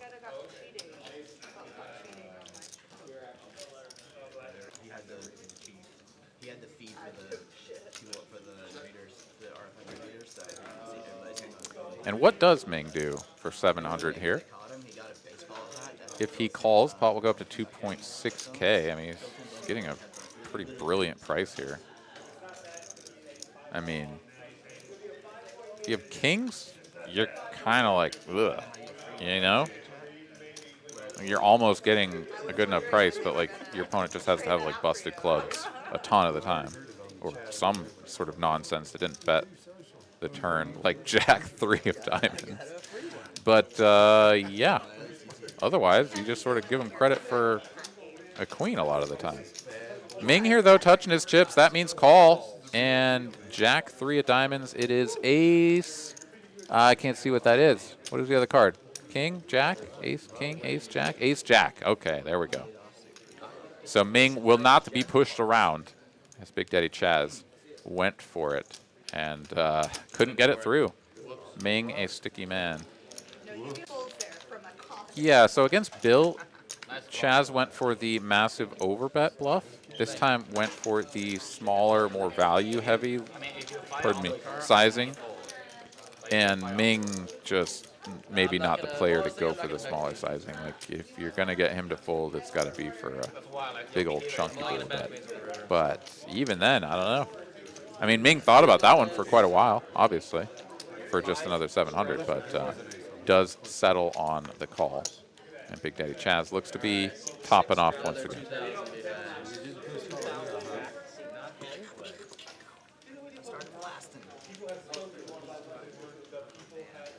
Players checks on stream, Ragnar here talking about the Ziploc bag of spaghetti.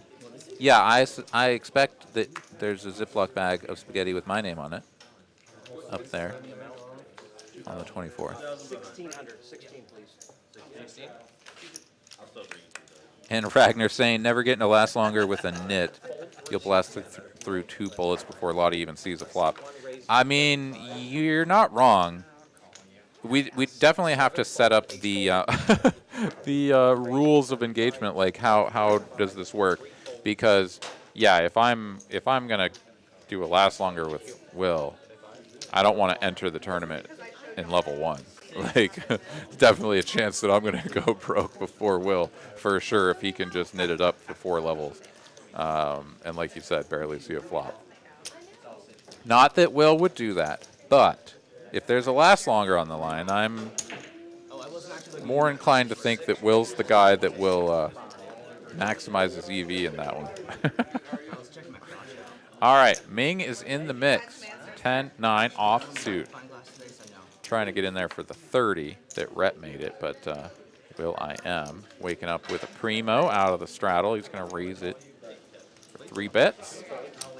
Rhett will ditch it, and now Ming with a decision here. He's been running well. He's been seeing all the flops with all the cards, and yeah, he's got all the red chips. So Much obliged. let's see a call for 130 in red.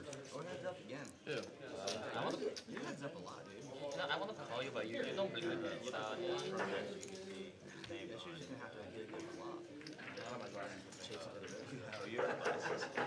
Yeah. I've never seen you wear glasses. I don't wear them usually when I come to poker rooms because I can see I can see like this distance, but like far I can see.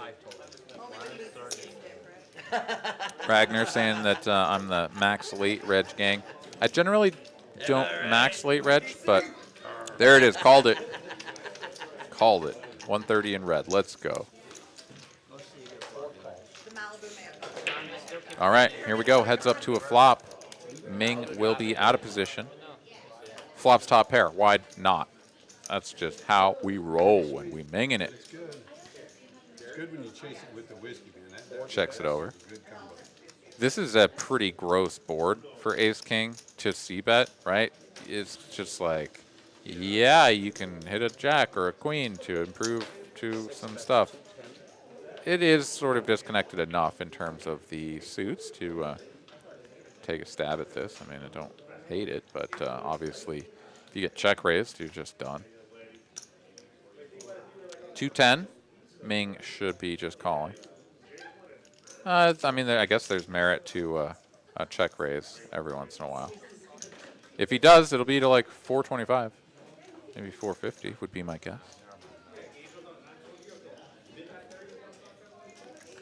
Doing an acting job here, seemingly very pained with this decision. And he's got top pair for a half pot size bet. He's oh, good lord. All right, he's folding. I just... That's inexplicable. Just the tip with AA Ron. You call with a bad hand, but you flop top pair. What's the point of calling if you're going to fold the flop for half pot? I mean, did you want to flop a straight and a straight only, and maybe 2 pair of trips, I guess? I don't know. Top pair is pretty good. That's what they tell me anyway. All right, moving right along. Has got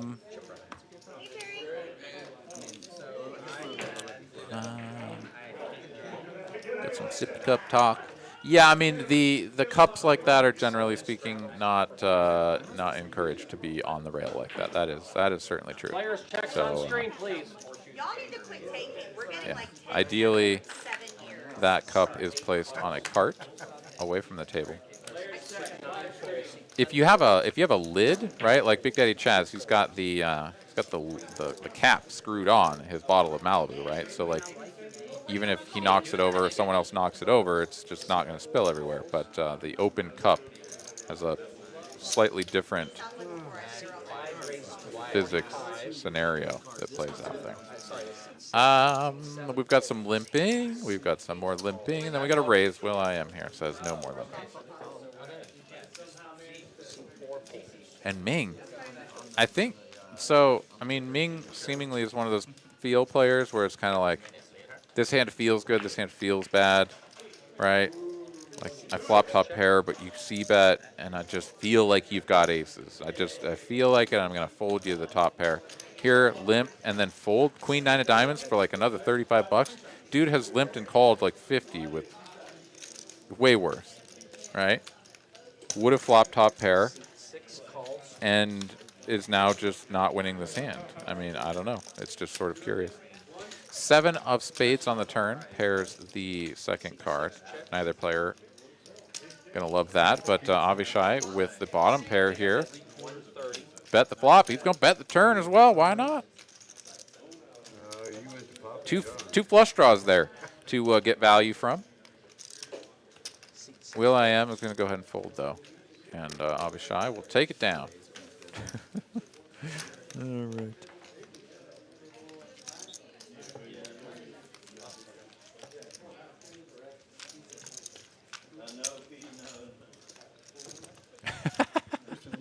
You're just gonna let it ride. Padawan producer Kristen. So we've got Mel running the controls, and she's like, should we get the cup off of the rail? Kristen's like, no, leave it. Let's see what happens. So I don't know what's in there. If it's just water, then it may not get spilled ever, because I mean, who gets drunk on water and spills it all over the place? But if that's vodka in there, we'll see. I don't know how Ming rolls. I don't know if he. 9 folds. Okay. Kristen's not too worried about Ming spilling his beverage, but we'll keep our eyes open. Big Daddy Chaz will raise to 40. 2 folds. 3 calls. Bill has had enough time on the sidelines 4 calls. and we'll make the call. Ming in there. Oh, yeah. Off-suited wheel ace. Let's go. Will.i.am here with a couple of 9s, facing a single open from a very aggressive player, and then calls from some of the passive players. I mean, I think you can go both ways here, but generally lean towards the 3-bet. Will.i.am seems to be leaning towards the 3-bet. He is going to put it out there. 265. The one thing that you don't really want to run into is a 4th bet from Big Daddy Chaz, where you then are either going to play this one out of position and just like up against a crushing range, 7 folds. or fold, which, you know, kind of also sucks when you have a hand as strong as 9s. But I like it. I mean, I definitely think you can't just be playing timid and be like, well, I guess I'll just see this one multi way out of position and hope to hit a set or something, right? Like, yeah, play your 9s, man. Let's go. Shit, Avishai, he's about to play his 5s, I think. Yeah, he wants to see a flop. He's going to make the call. Yeah, Chaz is just like, God, what is happening? I pull.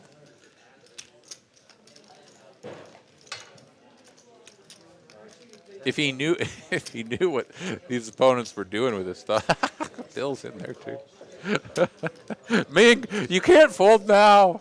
Oh no. I mean, you can. You should. You should have folded before. But okay, here we go. 3 players to a flop. If Chaz was in here, dude would have the lion's share of the equity, honestly. Never mind. Look at that. How does this keep happening? Ming would have flopped a boat. Bill, who flatted and then reflatted, he flops top pair and is way out in front here. Oh, I thought Avishai was leading. He may still yet, but he is going to check. Okay, this hand is amazing. All right, Will.i.am checks. Avishai checks. Bill checks back. All right, understandable, given that he could be up against dominating ace. 7 of spades here on the turn. And I think Will.i.am can honestly just bet small here for protection and value against, you know, sort of the other pocket, like, 8s and shit of the world that, I mean, are in there. We see Avishai here with 5s, right? Obviously can't bet too big or you're only ever getting called by better. But what do I know? Will.i.am here.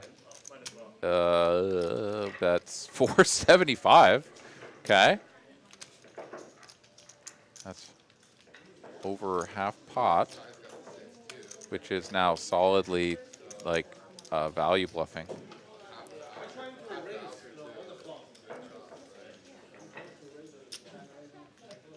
I mean, I guess there's some handful of combos of things that you're ahead of that will call, but who knows what those are. Avishai here, a seemingly non-believing guy. He's reaching for calling chips. He's going to make the call. Bill. Oh, good Lord. I've been in this spot a few times, so I know that you don't always just like fold here and be like, whatever, I guess I lose. But like, it sort of feels like you should fold here. I mean, obviously we could see that he's just like way ahead, but this just feels super weird. Over half pot bet, Avishai calls. But Bill is going to make the correct move here. He's going to call. He's like, no, you're not going to close me out of this pot just yet. Let's see what happens on the river. And it's a queen of spades. Brings in the backdoor spade flush. Bill did just upgrade his kicker from a 7 to a queen. So that feels a whole hell of a lot better. Now he actually chops with like ace, jack, ace, 10. So pretty fantastic result for him. Is Will.i.am going to bet this? Cutting out a whole fistful of black chips. Perhaps just posturing a little bit before checking. That's all in. He's all in. 2 nines, no spade, all in.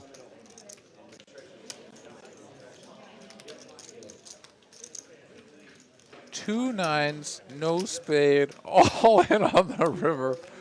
What the fuck is happening? All right, Bill, you got punked once before. You lose to some stuff. You definitely lose to some stuff. But, like, if Will.i.am has ace jack, ace 10, with, like, the jack or the 10 of spades, like, he could do this. He could do this and feel perfectly comfortable because he's just trying to get an ace to fold, right? And win the whole pot instead of half the pot. Instead, he wins the whole pot with pocket nines. He gets Bill to fold an ace. I mean, this is just incredible stuff. This is the best hand I've ever seen in the last 3 minutes. I mean, that was just amazing. Well played, Will.i.am, pushing these people around. Man, that was awesome. All right, Bill might be feeling a little bit of tilt creep in. If he gets word that this is the second time that he's gotten pushed off of the best hand here. Pez here saying that these spots feel extremely weird. To try and bluff is crazy. Yeah, to try and bluff with the nines is crazy. Oh, man. JTN wanting to know if we have a nickname for Mel. I don't know. Do you have one yet?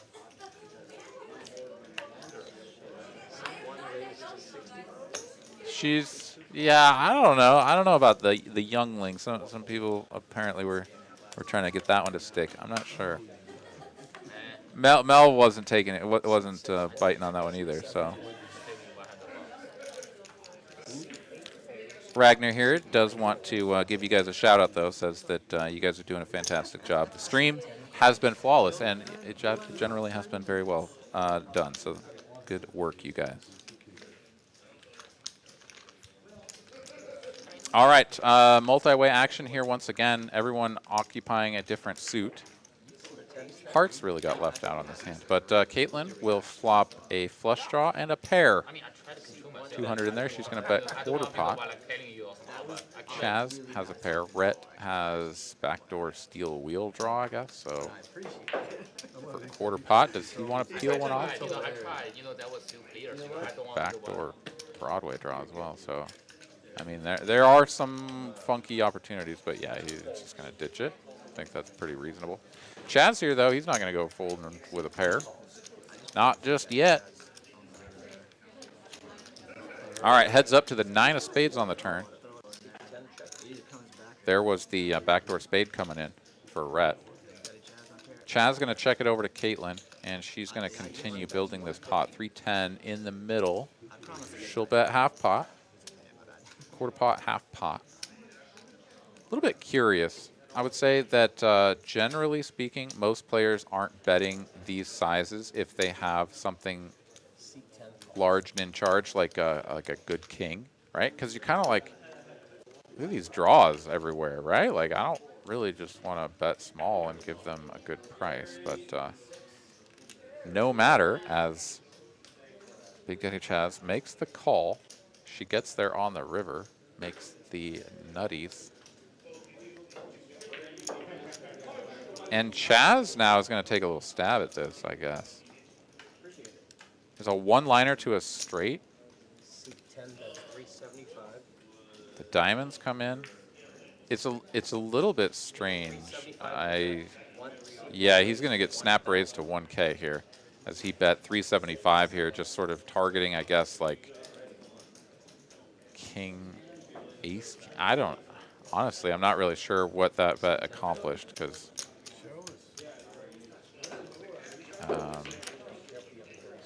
Just really not sure. Sometimes I don't always understand what people are trying to do, and that's fine. We all have our game, and we try to play it our own way. But it doesn't work when you're betting into the nuts, right? Because the player with the nuts just goes, "Oh, sweet, let me raise you." Seat 9 is adding 2,000. Sorry, Ragnar, you're getting wrecked by Streamlabs over there. Seat 10 straddle. How much on the straddle? Straddle for 25 on seat 10. Are we crashing over there? Okay. Seat 3 is coming back. Well, in about 10 to 15 minutes, we may have some issues. But for now, we're going to keep on trucking. Ming here has a hand that he's playing 100% of the time. And he's going to play it as a raise to 75. Kevin C, he's got a nice little connect B hand here on the button. He can call, play in position, see if he can make something happen. And Chaz has 2 cards, and he's going to play them. 9, 8, offsuit. Let's go to a flop. King high, a couple of diamonds out there. So pretty solid flop, if I do say so myself. Kevin C would agree. Checks to him. He's going to stab at this somewhere around half pot, I presume. 125. Let's go. Both of his opponents with squadouche, so should just go 2 quick folds.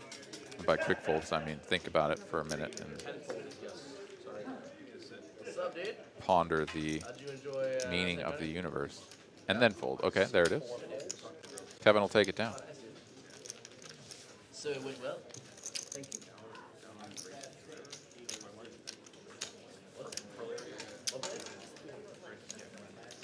All right, thank you very much, everyone. That's my time. Oh yeah, no, great mystery, yeah.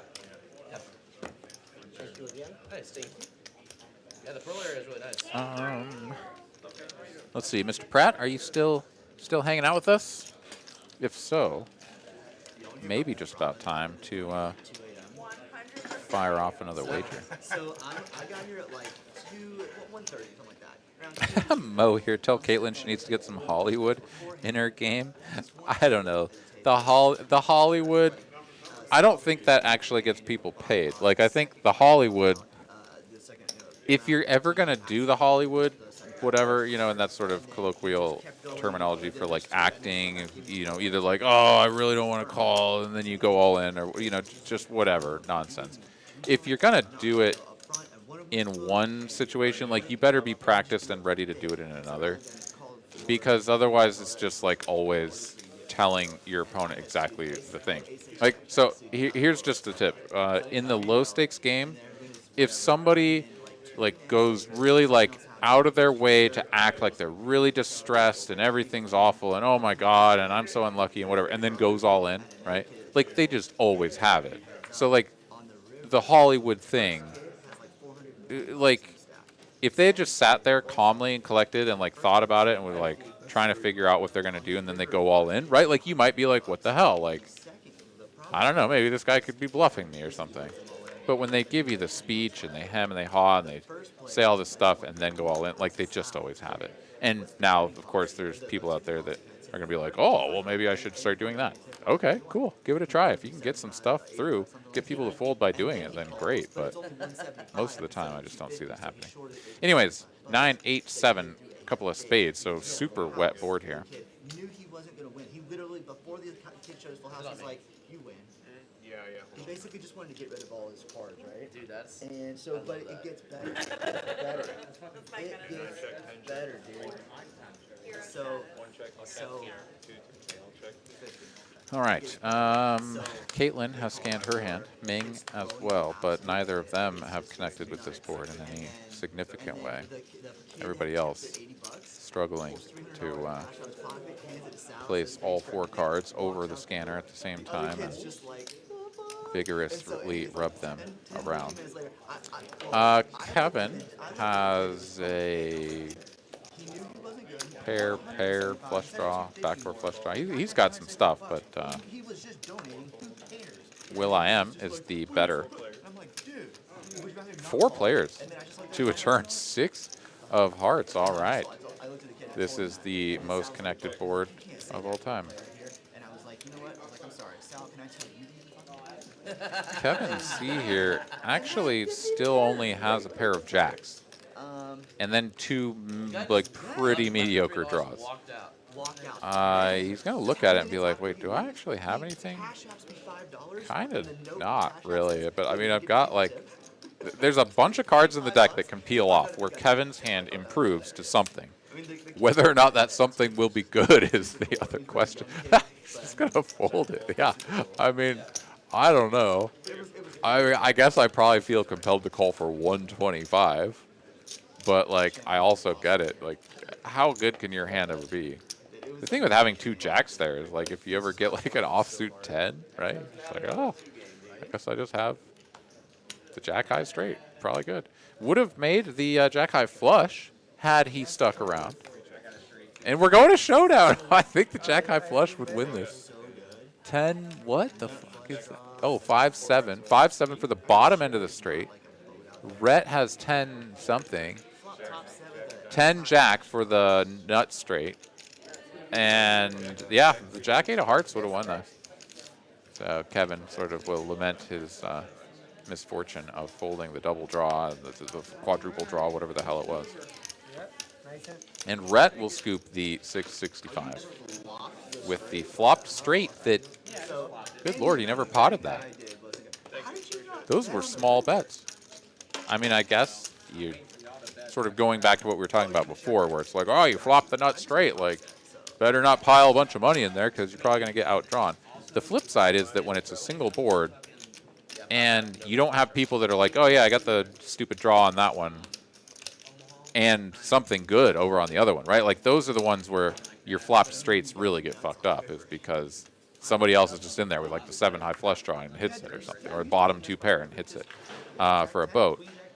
But they're not really going to call because that's what they have on that board, right? So when you flop the nut straight and you bomb it, the only thing that's really going to call you that could like super tune you up is like a top set with some sort of like gut shot to a straight or something, or backdoor flush draw, whatever, or just the front door flush draw.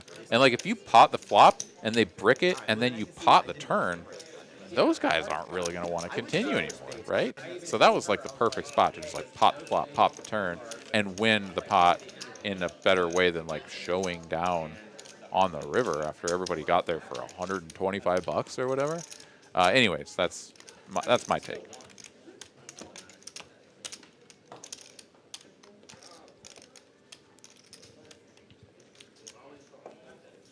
Onwards we shall go. As we've got 400 of you fine folks hanging out, and almost at 150 likes on the counter. You guys are doing good work. Really appreciate it. Thank you so much. For those of you who may have tuned in, you know, the not so distant past, I am your host, Aaron McAvoy, here flying solo, doing a special 5-5 edition of TCH Live Monday. Generally speaking, we have a 5-10 running on Mondays. However, I think we're going to be trying to mix in this 5-5 a little bit more frequently. We'll see sort of how things pan out, but the sort of discussion with production was, yeah, let's do some 2-5 on Thursdays, maybe some 5-5 then, some 5-5, some 5-10 here on Mondays. We'll just sort of see how things pan out. But Big Daddy Chaz is going to put in a big 3-bet squeeze here from the small blind after a bunch of like limping all the way over to Kevin Y, who did his own sort of squeeze off of the button. Kevin and Chaz here, both very deep. Kevin could definitely play this as a 4-bet. I mean, I think just the standard practice is to play this as a 4-bet, but since they're both really deep like this, I think this is also perfectly fine. You have like a top of range type hand you get to play in position against a strong opponent that is going to bet a lot. And if you do put in a fourth bet, like what happens, you know, when this pot really gets out of control. So yeah, I think this is pretty good. This is a favorable flop for Big Daddy Chaz's range, but obviously we can see that Kevin Y has obliterated this flop. The top pair, top kicker. And we'll be going nowhere. We are still waiting for the action to get caught up. This may have been the little hiccup that we alluded to earlier. Kevin Y is, of course, going to make the call here, and Chaz can be up against some sort of ace, queen, ace, jack with a backdoor, you know, on occasion. So those hands can call a flop bet, and then he can sort of reevaluate, see if he wants to size up to attack those hands on the turn. But he'll probably want to pick up some additional equity. Going to need to see something like a 5, an 8, at least a 3.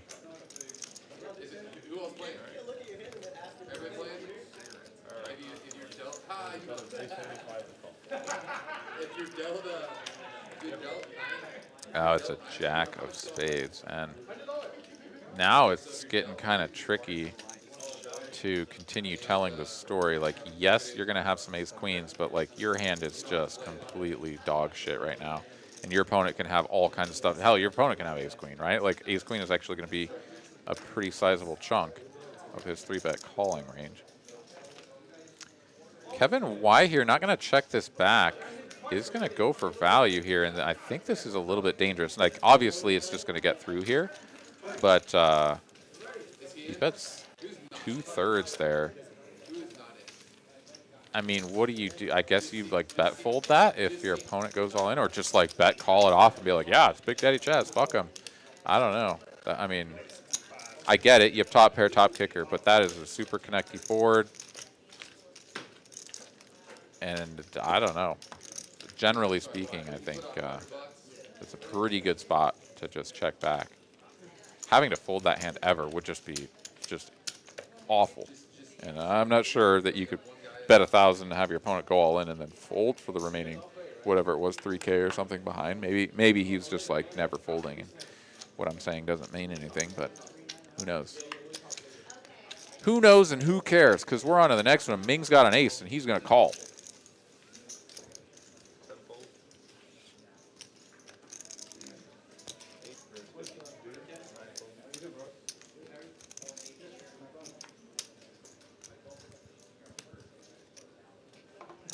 Avishai here, Jack 10 suited, beautiful hand.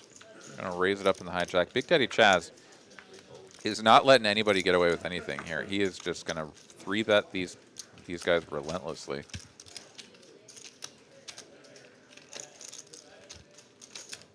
This time he's on the button, so pretty fantastic spot to do it from. With who knows what, right? I mean, his holdings could be Jack 3 suited or anything in the vicinity, all the way up to something substantially better. The fact that he's going to get called by Ming here, the limp and the call from Ming, I mean, this is fantastic stuff. All right. Big Daddy Chaz does not have his cards scanned in, but we do see king high board, rainbow. Avishai here going to flop an up and down straight draw, backdoor royal draw. Of course, he won't get it because Ming has the ace of clubs, but yeah, no, you got to just set the bar high and dare to dream. Kevin C over there going to smash down some beef jerky. Checky, checky, checky. Free king of diamonds on the turn.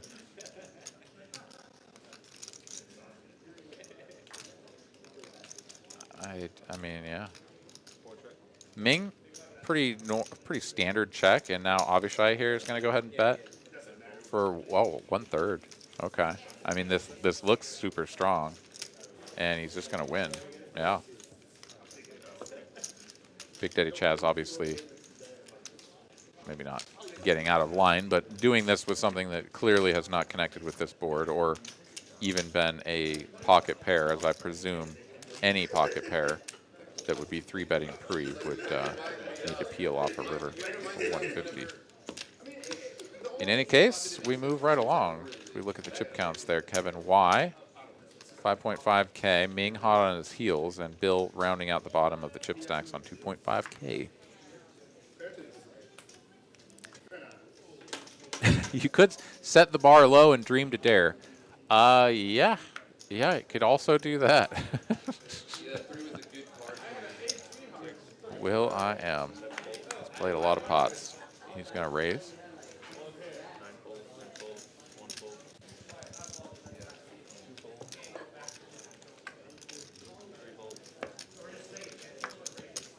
Ming. Not even Ming will play this hand, I don't think. Yeah, he's going to fold it. I was going to say he already sort of gave it away with his body language, picked up the cards, was ready to pitch him, and then was like, wait, should I play this? No.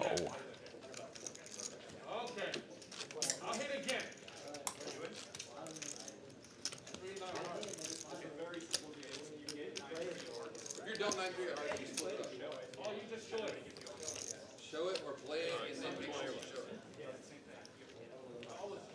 I'm playing. All right, Kevin C. putting on the 20.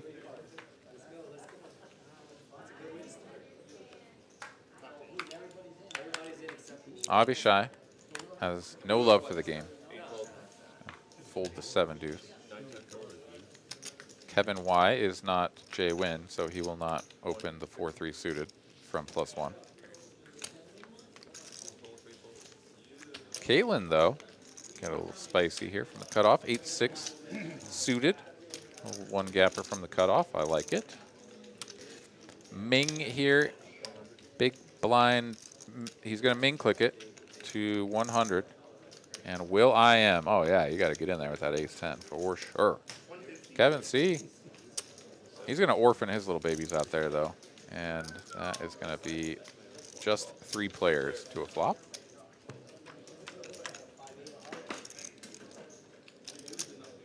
Double gutty here for Caitlin.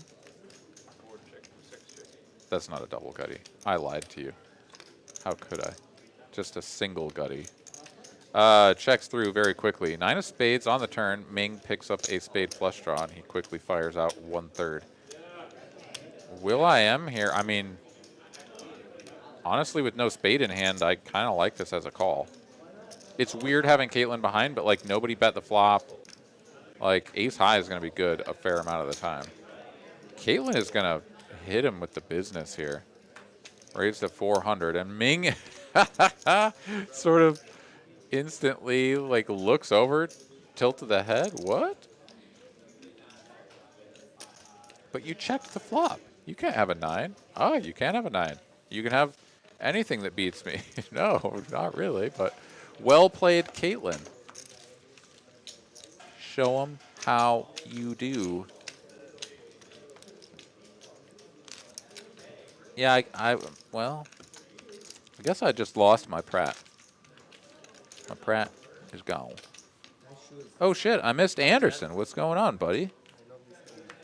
I was just scrolling back up to see if Pratt was around, and I saw that I missed a Hey Aaron from Anderson. What's going on, dude? Good to see you, man. They're a little bit harder to get. Been too long since we played on the stream together. I know it's not like super long because you were here a few months ago or whatever it was, but God, it feels like it was last year. It was probably last year, so too long, my friend. Yeah. Yeah, they're mids. You sell Jordan? You sell Jordan? Yeah.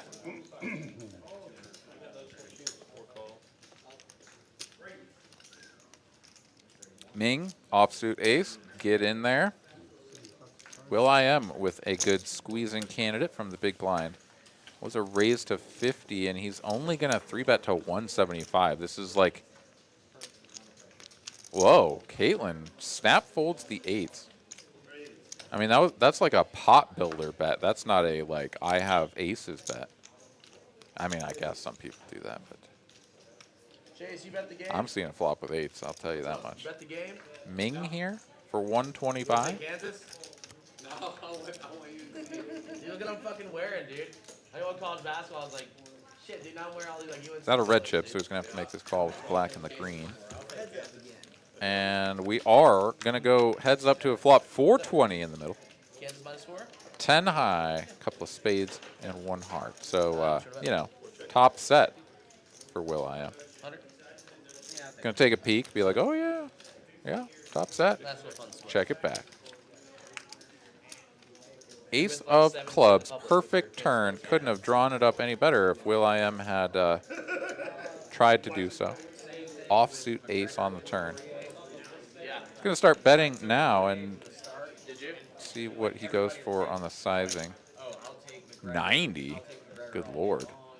It's like 1/5 pot. Not quite that small, but quite a small wager. I mean, Ming should never be folding, but yeah, I mean, yeah, this bet is actually going to get Ming to check raise. I mean, I guess well chosen size. 280. Going to take another peek as though he didn't know what he had before.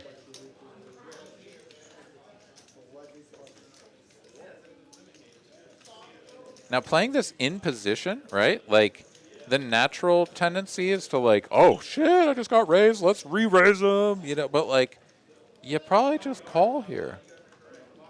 You probably just call here and let them bet the river. If you 3-bet him now, and he does, he 3-bets him now, like, what the hell's gonna call you? I mean, I guess they, oh sure, if they got like ace-4, ace-7 or something, like they're never gonna fold that. Ace-X of spades, they're not going to fold that. Like, okay, I get it, building a pot against Ace-X of spades. Like, that's all fine and dandy. But, I mean, Ming, I think, is just going to get bailed out here. Like, you call the 280, you get some sort of whatever river, right? I mean, who knows? Maybe the river's scary. But yeah, I get it. There's some cards that come that kill the action. And maybe it is. Maybe it is just best to go for the 3-bet here. You know, fuck me, what do I know? But regardless, he allows Ming to fold an ace, and you know, no more money goes in. You could think of this one of two ways. Like, one is that the river's super scary, and your opponent checks to you, and you don't have the guts to bet, so you check and win anyways. So then you won the same amount of money. And then there's all the other times where you get to the river by just calling, and either your opponent bets out, or it's like a safe card, they check to you, and you can go for value there, and then you might get called. So there was that additional bet that you might have won. I don't know. It's kind of tricky to play these things like perfect, but I don't know. The top set on the flop, the ace, like, yeah, everything looks good. Pretty good spot for you, but too many bets on one street can scare away the customers. Oh, Anderson's going to be up there for the Chat Pro meetup game. Perfect. Freaking awesome, man. Freaking awesome.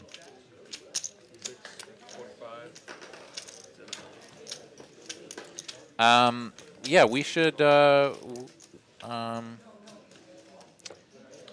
talk about carpooling and getting an Airbnb or whatever.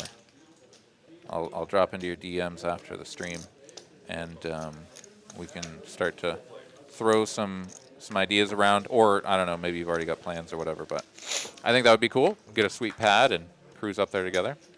If it works out logistically, it'd save us on the old $5 gas. It's not really 5, it's 4. I kid. Yeah. All right, we have multi-way action once again, and Rhett betting with ace-3 of hearts on jack-7-6 spade. He's gonna win.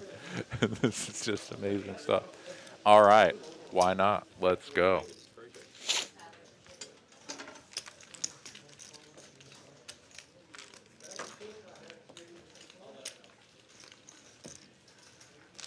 Mike Grant here in the chat wants to know, when does VPIP really matter? Well, so I guess it doesn't matter for anything necessarily, but generally speaking, it's a metric, right? Like, we have metrics in every sport, and you know, things that we can measure, we do it. We're like, oh, we better measure that. As Chaz is going to measure out $75 in the straddle here. Awesome. Let's go.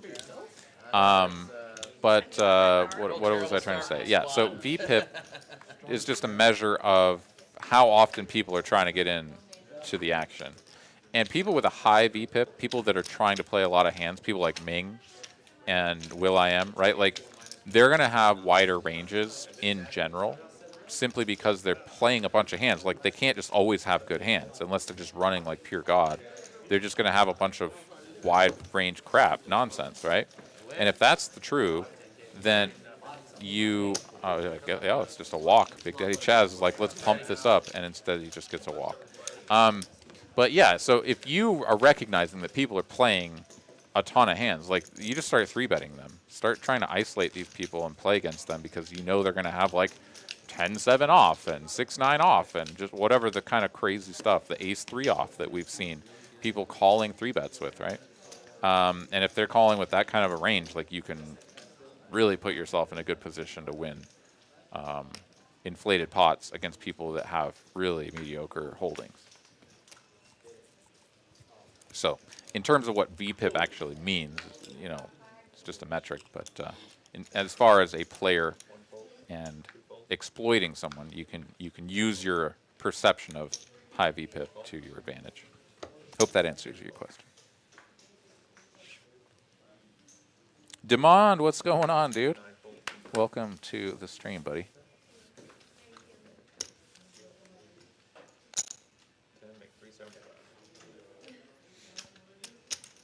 All right, we've got the makings of multi-way action, and once again, Big Daddy Chaz is like, no, you guys can't limp my straddle. Oh my God, this is incredible stuff. Ming will limp, and he will call. Will.i.am, though, is like, I will just limp and fold. So Chaz will be playing this one out of position. Does have a dominating ace and flop safe. However, pretty likely that these players are going to chop by the end of this thing.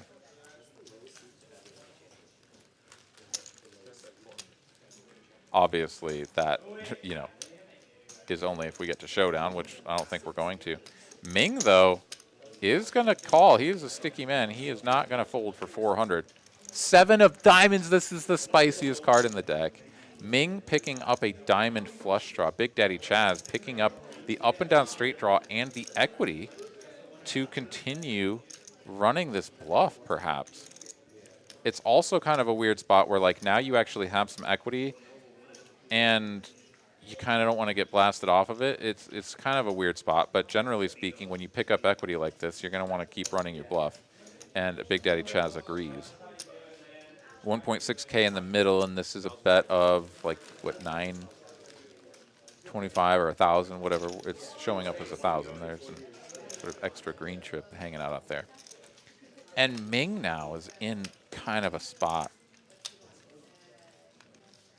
You're getting laid a price of 1K into a pot that is now 2.7. He's going to make this call, and it's a queen of clubs here on the end. These players will chop if we get to showdown. And this is kind of freaky.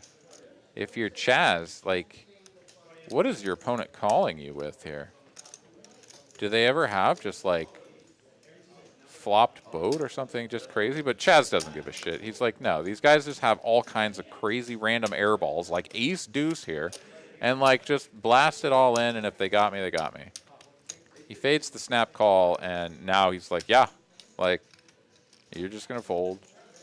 It doesn't matter what you have. You're just going to fold now. Like, if you had a 6, you would have called. If you had a boat, you would have called. Like, you just don't have anything. So take your time. Ming is going to posture here. And I mean, and we've seen that when he touches his chips, he calls. But I don't think this is a spot. This would be super hero-y.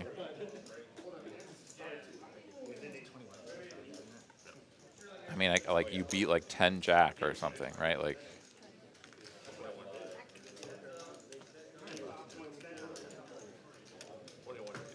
ten jack.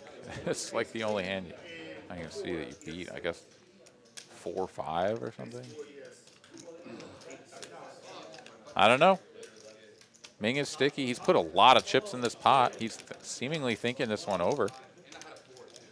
2,200 to call. I mean, Chaz at this point is sort of like got to be thinking like Ming has a 9, right? He's on like 9-8 or 9-10 and is just like trying to figure out if he's going to hero this off with a pair of 9s. And Chaz is like fold, fold, fold, fold, fold, fold, fold, fold. And he doesn't know that he wants his opponent to fold off of a chop. This is amazing.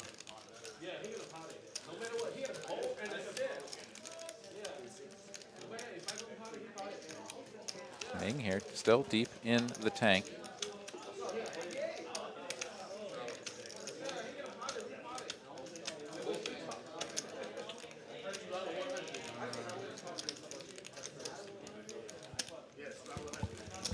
Ming here still tanking this out.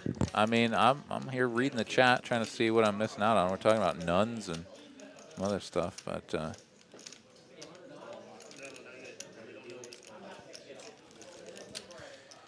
Ming is starting to dabble in the clock calling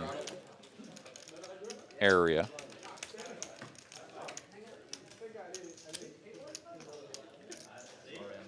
I mean, credit to Ming for giving any thought to this other than just snap folding, I suppose, right? Like, Big Daddy Chaz is capable of doing this with Jack 10, with 4 or 5. I mean, it's certainly possible. But yeah, clock is being called. I mean, yeah. I mean, this is the point where like you've taken so much time that you're starting to run up against the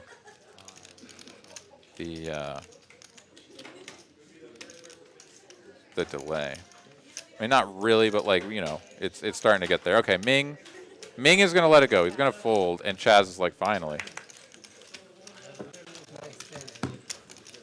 And I mean, you know, if he goes back or somebody goes back and tells him like, oh yeah, you pushed him off a chop, he'll be like, wait, he was seriously thinking about that whole time with ace high? Even after winning that pot, Big Daddy Chaz is still stuck the most, a couple thousand. But that's a nice little chunk back in the positive direction because he had 1,400 from Ming on the flop and turn, plus the 350 or 375, 450, whatever it was pre as well. So, yeah, picked up a solid chunk there. Fantastic little tip there as well. As we've got $10 and $20 straddle on here.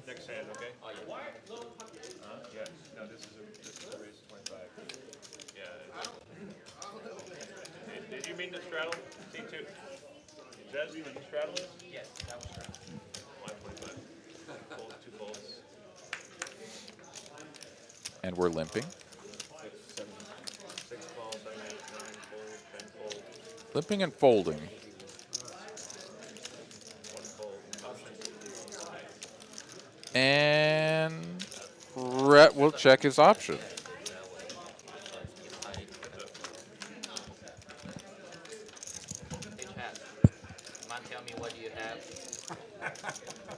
King high board. Here, Caitlin is like, here, dude, it's your turn. What was your kicker? Deuce? Really? Yeah. Oh, you had the same shit. Checky, checky. That is side too. Thrilling stuff here. 8 of hearts on the turn. Yeah, but you know, I figure you may have ace high, but deuce, it might have. Yeah. So I was loving it myself. I had ace 8. So still yours. Check, check, check, check, check, check, check, and ace high for both players. Chop it up. I think that's what we've got here.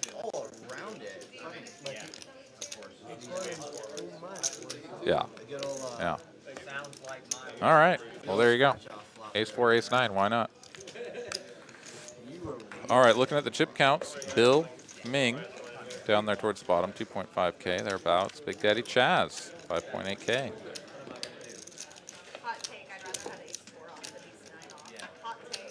And we've got ourselves a dealer change, which means it's time for a PLO bomb pot. Well, I definitely think that my Pratt has left the building, so no more gambling against that man. He's hitting and running me is really what he's doing. He got 40 out of me, and then he just bails out. Cool story, bro. That deuce 3-5 comes a lot. Well, I'm going to try to get some of my points back here, as I have punted off 600 already here tonight. So let's pump things up. Let's start the wager of 400 and see how things go there.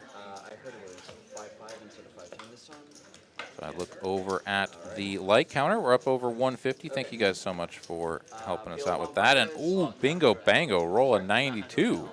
Let's go. Wish Pratt was around for that one. Tune his ass up. All right, new dealer in the box. Bomb pot antes in the middle. Let's see what we got. Play at like a 5-5, 5-10, or 5-11. Maybe 1-3-2-5. Is that high level players typically have a bigger bankroll. They're not worried about losing their stack. I feel like it's a lot of people. It's a hard decision for them on a 1-3 to call off their whole stack. Where it's Tuesday. All right, 9-8-4. Couple of hearts, one spade.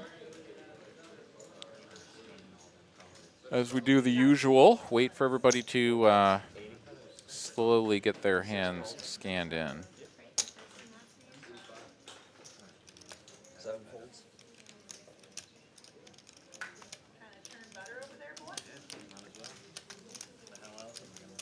Avishai and Rhett could make a straight flush together, but not going to do much of anything else with those hands. Although Avishai is calling with a gut shot to the nuts and backdoor spades. Okay, all right, ambitious. Will.i.am calling as well. Ming the better. 3 of diamonds on the turn. This texture is pretty...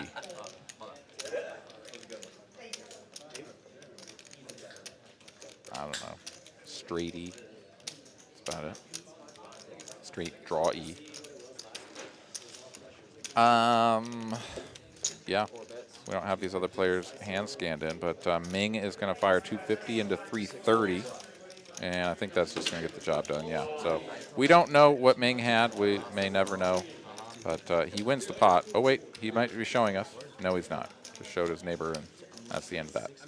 Probably something like top set would be my guess.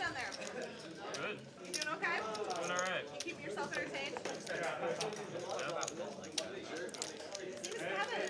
Yeah, the Pratt hit and run, not great. Not ideal. Although I'd probably just lose to him again. Next time I come back. Not on the roll of 92. I think I could beat Pratt with that, but, you know. It's not okay. In the current climate. Pez says he got hit and run on Friday and was a little tilted. Yeah, I don't know. I mean, the hit and run, right? Like, nobody loves it.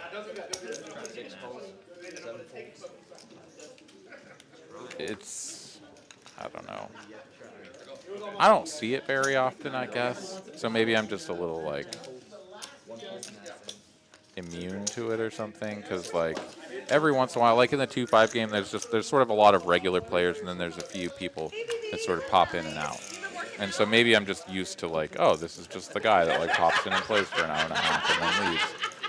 And, like, I guess generally speaking, those players, I don't generally tend to think of them as, like, winning players. So it's not like they, like, sit down and, like, win and then bail.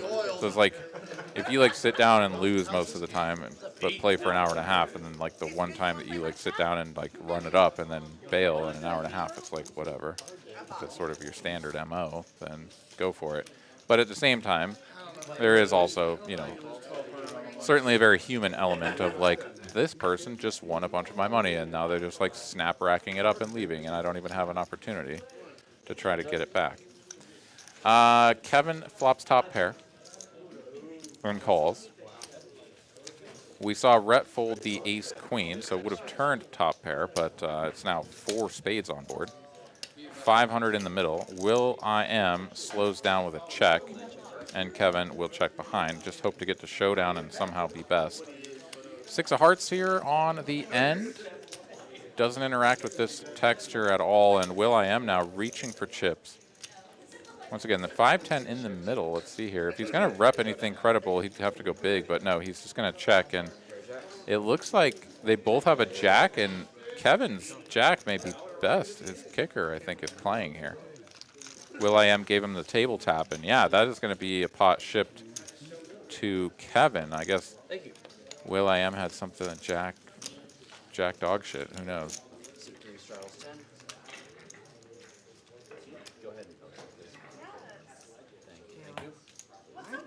Personally offended. If you ever ask me what the raunchiest thing I've done this year is. What's the raunchiest thing you've done this year? It was rowdiest. I think make it rowdy. All right, Ragnar Overby went for it. Wanted to hit the 100, got the 17 instead. Sorry, bro. Last weekend in California.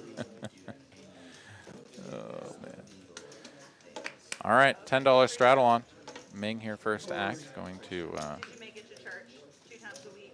slowly determine that he will be folding. Okay.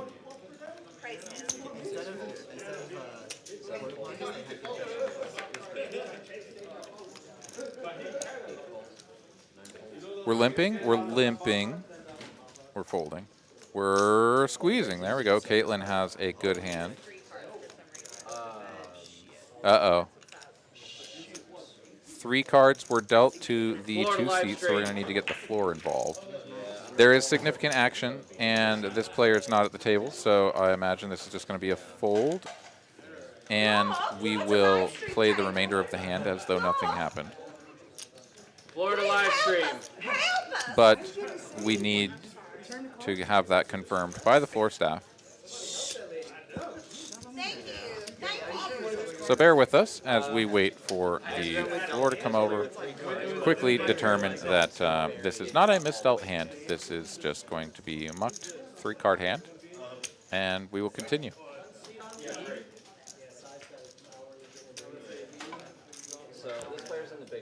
There is producer Seth going to get caught up on what happened. He's going to say, yeah, just muck it. Yeah, just muck it. Cool. All right, let's go. Are you sure?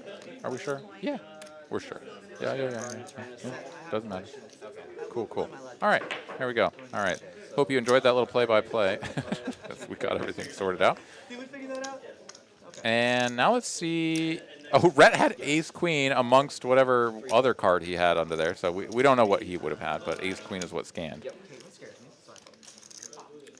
Will.i.am is going to go for the limp fold, and Avishai will go for the limp call, king-jack offsuit. So Caitlin going to play this one out of position with the betting lead. 175 in the middle. Oh, flop top pair, that's pretty good. Generally like to see it. See if she continues for something like 125 or goes with the small size. She continues for the small size. 55, gets a quick call from Avishai with the 2 overs, and he's going to pick up a gutty. Quick check here. Yeah, generally speaking, I like the larger size on the flop. Just you're totally fine with just winning the pot right there, right? But check on the turn, check river, and Avishai is just going to go for it. He's got the king of hearts, super connecty board. You know, he's got king high. It's just whatever the hell. Go for it. Put 250 out there. Bet full pot. Hell yeah.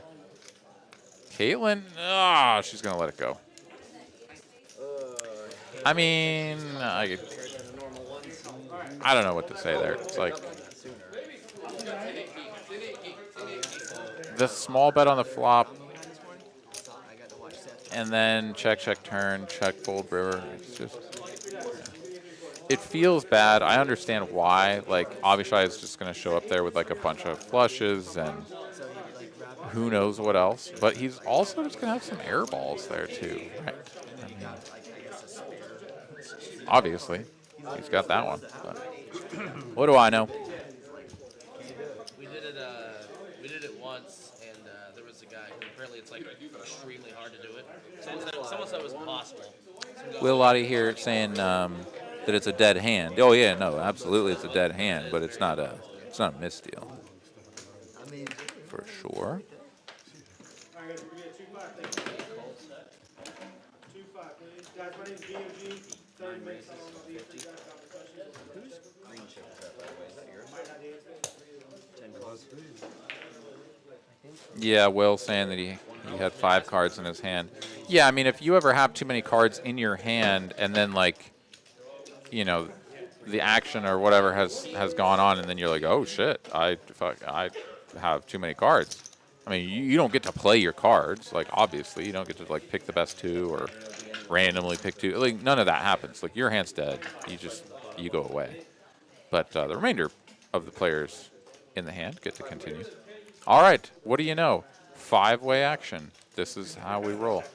We have 3 players with pairs, all in the middling to low variety. Caitlin on ace-5 suited. Avishai in here with bottom pair. 5 deuce suited from +3. I don't even know how these hands are getting in here, but they sure are. Big Daddy Chaz has the best hand. He is going to bet.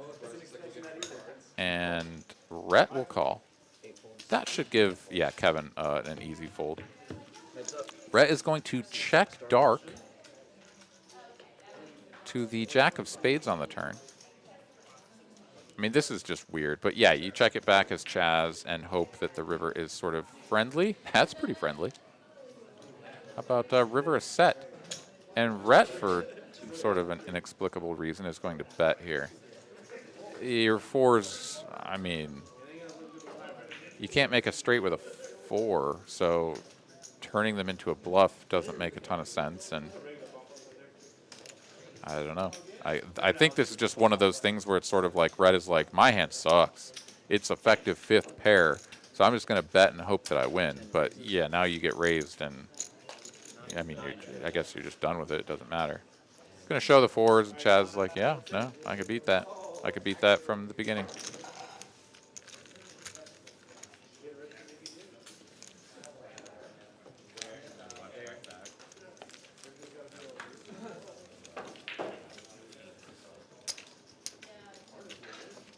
All right, looking at the chip counts there. 6K plus for Big Daddy Chaz. The only player over the 6K mark. Of course, he was getting stuck early, so he kept adding on to match the big stack. And he's had a little rush here as of late.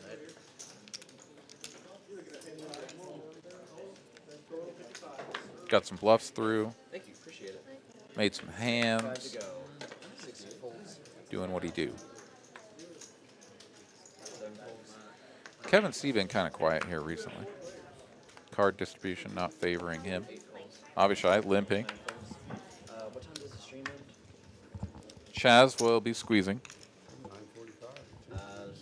Going for another hour. 25 only. Raises, 25, 1 fold. I mean, he must know that this is going to get called in 4 spots, but, you know, you do it nonetheless. Because if he can win the button, then that's positive.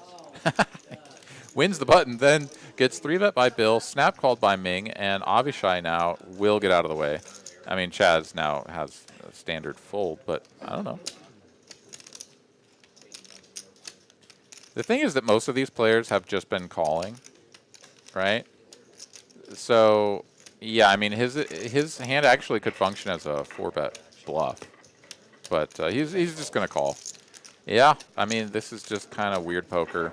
And when you play weird poker and you're used to going up against like crushers that are constantly like giving you the business with strong ranges and, you know, just lots of very technical poker, and then this is just like, I guess we're just like limping and calling and getting to flops, you know, 5 ways all the time. You kind of just have to go with the flow. Fuck it, open ace-9 and call a 3-bet because that's what we do here. All right, flop king high. Bill here as the 3-better is in the best position. Bets 275 c-bet, and that's going to get 2 quick folds. There we go. All right, Bill's on the board. He won a pot. Thank you, appreciate it.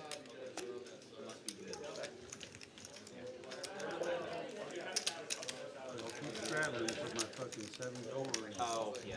All right, continuing along here, we saw the chip counts, and we've seen some V-pips. We haven't had a cumulative winnings here in a little bit, so we'll try to get that up for you guys.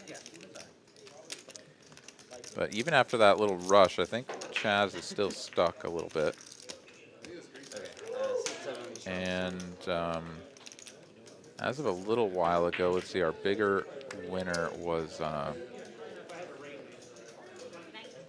it was Ming for a little while, but then he lost that big one to Chaz. That may have chopped him down a bit. I don't know. We'll sort of wait to see that one. So we are on hand number 60 here, moving into the final hour of the broadcast. Kevin Y here, suited queen 9. He's going to raise this up. I like that. Ryan, you're not talking like someone who wants to get. Yeah, I wonder what this game would be like if Bill and Kevin Y had gotten maybe just a little bit larger piece of the hand distribution, because I feel like they're generally speaking playing a little bit closer to standard, where like they're opening their hands, they're not limping their hands, you know, things like that. And so this could have been a much different dynamic, potentially, had there been just a lot more opening instead of like a bunch of limping starting things off. That's a pretty darn good flop for queen 9 of spades. Kevin playing man in the middle here, very disconnected board. I wouldn't hate a check here, but he is going to bet half pot. I mean, this should just probably just get 2 quick folds. I can't really imagine anyone getting out of line with these holdings. Maybe Rhett floats here with backdoor straight flush draw. Nah, he's not the type to float this. He's already let it go. And Kevin C's out of there too. Yeah, I mean, I get it. You want to build a pot. You don't want to just like, you know, check and then whatever. But like, I don't know. Whenever you own a board just so hard, it's just kind of, especially in multi-way pots, right? It's challenging to actually build the pot unless your opponent just has one of the very few hands that can continue. Like, imagine that your opponent has pocket 8s. If you bet, they're going to call. Okay. But like, if you check it back there, the 8s might actually lead the turn instead of looking to check, call, flop, check, call, turn. And then if you bet too much or whatever, they could get skittish and end up folding. Or if a scary card comes off, they could end up folding. Like, I don't know. There's just different ways to think about it. But always tough to get paid when you just control the board so thoroughly. All right, we're limping. We're limping. We've got infinite limps and 5 players going to a $50 pot flop thing. Okay. 7 checks, 8 checks, 2 checks. 9 high board here, rainbow. we limp and then we check all the way through on the flop. This is high level stuff here. All right, Kevin with top 2 pair, Rhett second pair, Ming gut shot, William gut shot. Everybody has something except for Avishai, who has nothing. But he's in there for some reason. Oh my God. Oh no, he has a gut shot on the turn. Okay, everybody has the tiniest little bit of something. This is amazing. Okay. This is like a bet of 30, call, raise to 100. Call.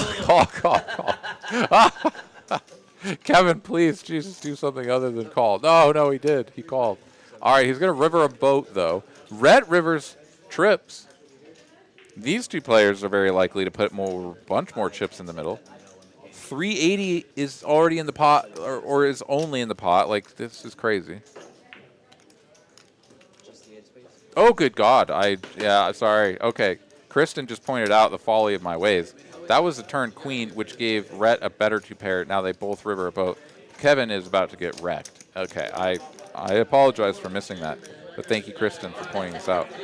Yeah, Kevin's about to get stacked, unfortunately. But this is just insane, the way that this hand is played out, because when it goes bet, raise, 3 bet, like, wait, what? Kevin checks, Rhett bets.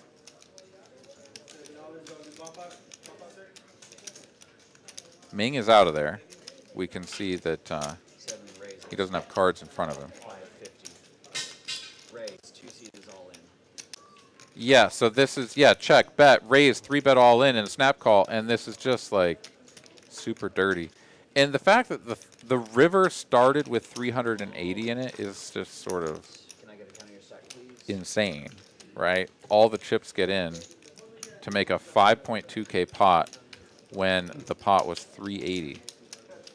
But when you have this slow, trappy, passive sort of play, like these are the sorts of things where things just all of a sudden go from 0 to 100. And yeah, Rhett there just going to cooler Kevin in a pretty brutal way. Going to get the count there, 2.4K is what it looks like. Going to be the full payout. 2.6 even is what I'm seeing now on the screen. So Rhett going to get 5.6K pot dragged his way. And yeah, there's a lot of shrugging and waving and I don't know. What are you going to do? Not much. That one was rigged. That one was rigged against our man Kevin C. All right, there's some cumulative winnings. Rhett there now our biggest winner, 2.4K after that hand for sure. And Kevin C taking the brunt of the beatdown, down 3K. Big Daddy Chaz working his way back up a little bit. At least he's off the bottom of the barrel. 1.6K stuck still. V-Pips, Will.i.am, Avishai, Ming. I mean, these guys are at 50%. This is just incredible. Big Daddy Chaz is like trying to just play a bunch of hands against these people, and he's still middle of the pack in terms of the V-Pips. Alright, blind 1, blind 2. Yes. That's how you do. I'll throw you the 100 now. Are you trying to jinx it or what? No, I'm saying. Carlos here says serves him right for not raising to get Queen 8 off out of there in the beginning. I mean, it's sort of If you win, I will. it's sort of weird, right? Because like we look at this and it's like results oriented, like, oh, you wish you would have folded because then you wouldn't have lost him. And yet at the same time, you flop top 2 and he's drawing real thin. Like he's drawing to a queen. He hit it, obviously. But like you didn't want him to fold. I mean, right? Like you were crushing him. He's got 3 outs in the deck. You're absolutely crushing that. And so you don't want them to fold. So I don't know. It's tough. I mean, I hear what you're saying of like you wish that hand wasn't in there because then you wouldn't have lost to it. But at the same time, if you could have done it, you know, rewound it and been like, oh, how do I get the most money in the pot? You wouldn't have wanted Queen 8 to fold. So you wouldn't have wanted to like blast him out of there either. I don't know. It's tricky. Kevin C is getting right back on the horse though. He's down to somewhere around 1K. It looks like he might have a little over 1K, but he is going to raise this up with the ace king. And Big Daddy Chaz, I mean, he's got to know then that 3-betting here could lead to some spicy stuff, since his opponent is on such a relatively short stack. So he's just going to make the call. He'll play this one as the man in the middle, and Will.i.am will make the call after limping the button as well. So Queen, Queen 4 here.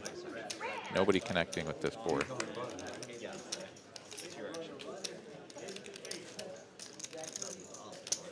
Seven bets. 40.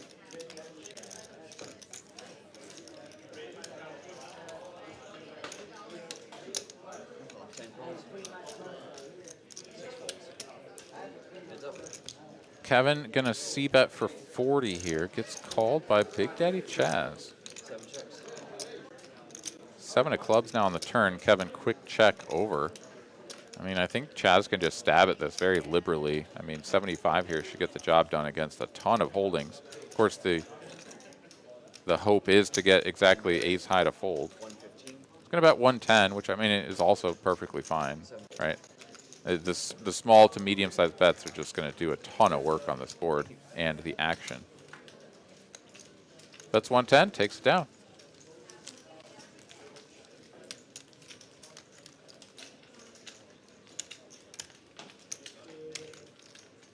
All right, Poker Monkey rolling a 91. Nice. Hand straddles at 75. Peep my points. After that last win, I think I should be back in the high 4Ks, maybe even 5K. Player checks, live stream. Could it be? Ed rolling an 18. Tough break, bud. Better luck next time. Oh, no, Oh yeah, I got whacked early, so I'm still in the mid fours. That's fine though. I have points to play with. Chaz here has chips to play with, 3 green ones in particular. So he's going to straddle them. Thank you.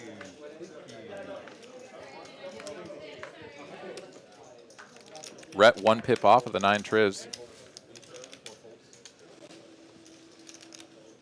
Will I am.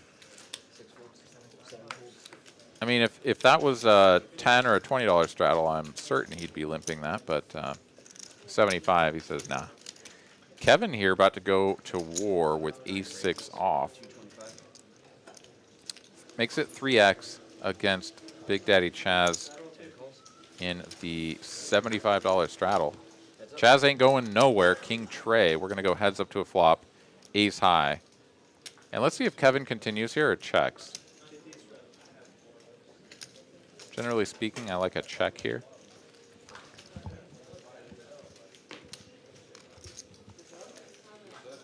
Kevin disagrees. And with 455 in the middle, he's going to bet just a little under half pot. I mean, I think I'd rather do this with like Jack 9 and my better aces, you know, just to give you just a ballpark of what, you know, betting range looks like. The weak aces like this, it's like, if you get called, you're kind of up against a strong range that sucks to be up against and out of position. Whereas if you check and your opponent checks back, like you can happily start betting on the turn.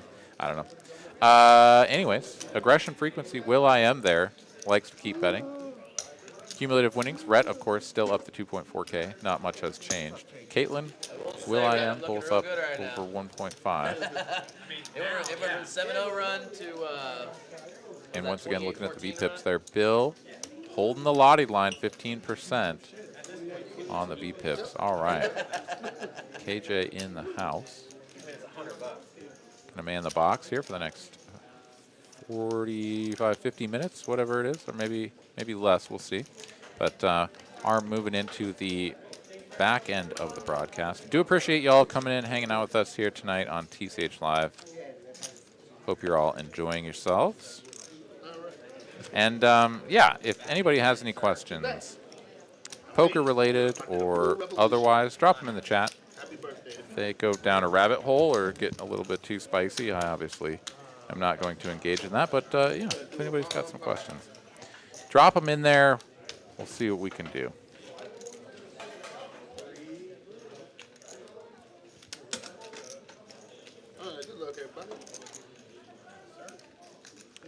All right, $10 bomb pot coming at you. Okay.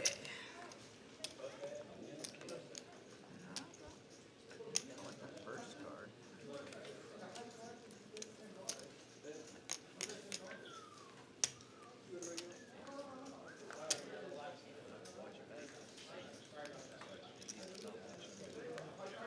All right, cards all pitched out.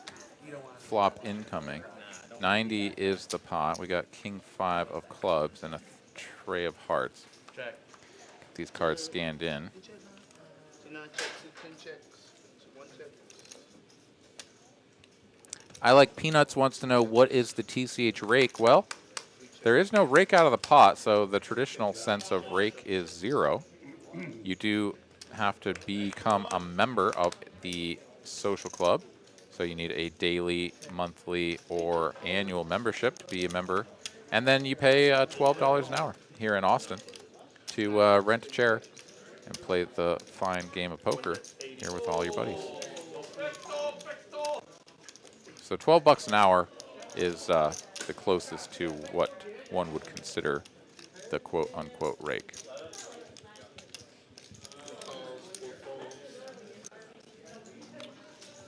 Caitlin here going to bet her bottom boat to the tune of 80 bucks.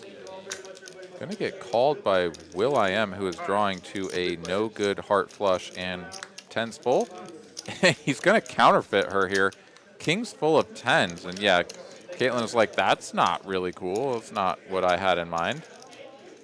As she's now playing kings full of trays. Bill is not in the hand, if I'm not mistaken, unless he's... No, he does have a hand lurking behind the graphics there. So he's going to bet 300 here, almost full pot. Will I Am from the hands that we can see, of course, has the best hand. King's full of 10s, but Bill could be in here with the last king, perhaps a higher pocket pair. To feel emboldened to bet into 2 players like this, I would give him credit for that last king, honestly. Will.i.am is going to make the call. Bill will turn over the king. There it is. He's got the quads. And that'll do. That'll do quite nicely. King, queen of spades, 5, 6 of diamonds. Damn, you just flopped the entire world's turn. Universe. Brian Wong wants to know, how's the 1-1 PLO at TCH and how often does it run? We don't get a lot of PLO tables going here at TCH. What we do have is round of each. That's the more common game. I mean, it's running every day now, where you do 1 orbit of 1-2 no limit, and then you do 1 orbit of PLO double board bomb pots. So you get a lot of PLO action. It's bomb pot action, so it's not, you know, your sort of traditional pre-flop action and what have you. But if you're looking to get a PLO fix on, and you're looking to, you know, play with people that love to gamble and put a bunch of money in the pot in PLO, come on down, play the round of each here in Austin. That would be my suggestion. As far as 1-1 PLO or 1-2-5 or however you want to play it, it's really just a matter of getting enough interest. So if you want to play it and you're in or around the Austin area, you can always go on Poker Atlas, sign up for, you know, whatever is available in the PLO streets, and then see if it catches on. You can also show up with, you know, like 4 of your best friends, and we'll open a table and see if we can get you a full ring. 9 checks, 10 checks, 1 check, 6 of clubs, jack of diamonds, 8 of spades. All right, Jack 8-6 rainbow flop here as we have infinite hands involved. They're even over on the right side because there's so many. And we're checking all the way through. This is a limped pot and checked all the way through. This is amazing stuff. All right. Caitlin, who had top pair, no kicker, didn't bet at this. And now a king of diamonds rolls off, which gives Will.i.am a flush draw. Kevin, top pair. Avishai is no longer in there. Okay, so we've whittled it down to top pair and a flush draw. And it's another king here on the end. So Will.i.am playing 9 high and no prayer. Kevin first to act here. He's kind of got to go for value after betting and getting called on the turn. 120 in the middle, you know, make it chunky. He makes it tiny. Is that 40 bucks? Yeah, it is. Not enough to get 9 high to call, though. Yeah. Okay, so let's see here. I had another question in the stream. Here we go. Chris Bushnell wants to know, why end the stream? Don't you make YouTube money by keeping it going? Well, so I'm a person, and Mel is a person, and Kristen is a person, and when we work forever, we die. And so we end the stream so that we don't die. But the that's obviously my sassy response. Ragnar says that, yeah, I need to sleep sometimes. That's right.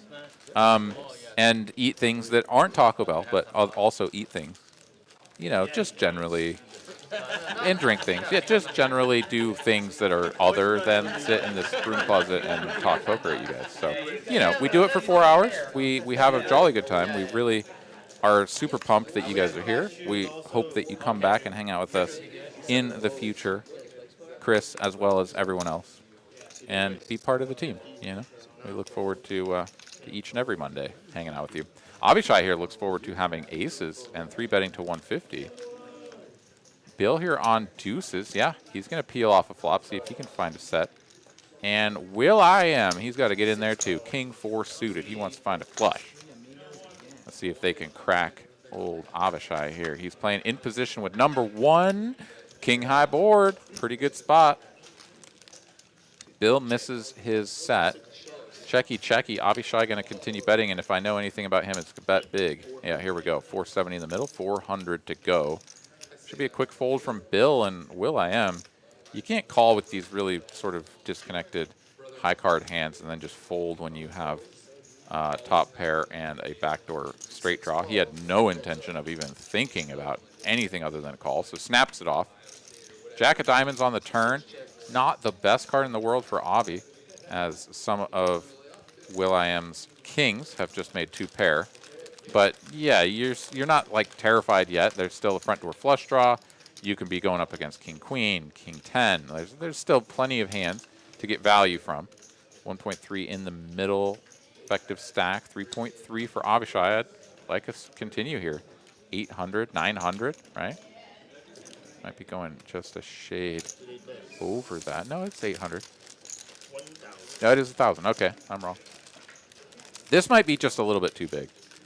Not in general or like, you know, ever. I just mean for William to continue. He no longer has this sort of backdoor straight things working for him. If this was like a 2, a 6, right? Like he can convince himself that there's reason to continue. But this is starting to get a little bit freaky with a kick. I mean, the 4 is playing. By the end of this freaking hand, like the 4 is playing. There's no doubt about that. I mean, I guess the 5 or the 3 pairs, it doesn't have to, but you know, things aren't looking good for King 4 here, generally speaking, and he can feel that. So, see what he decides on. I presume this is just going to be a fold. It's over.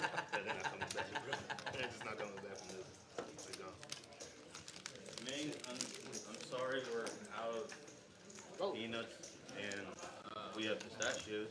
Okay, that works. Yeah, there we go.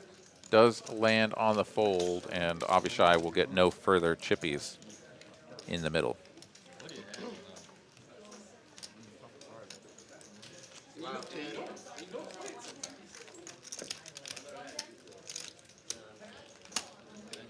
You're welcome.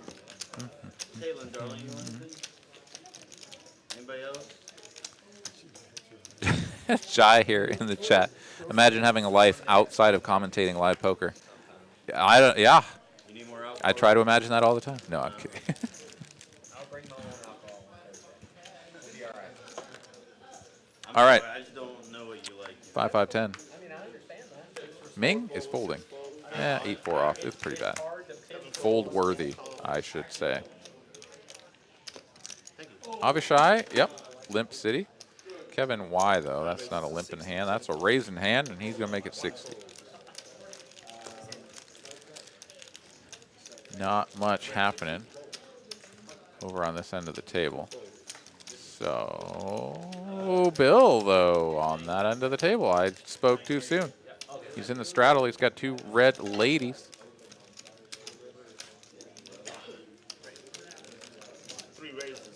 And here we go. 3 bets to 275.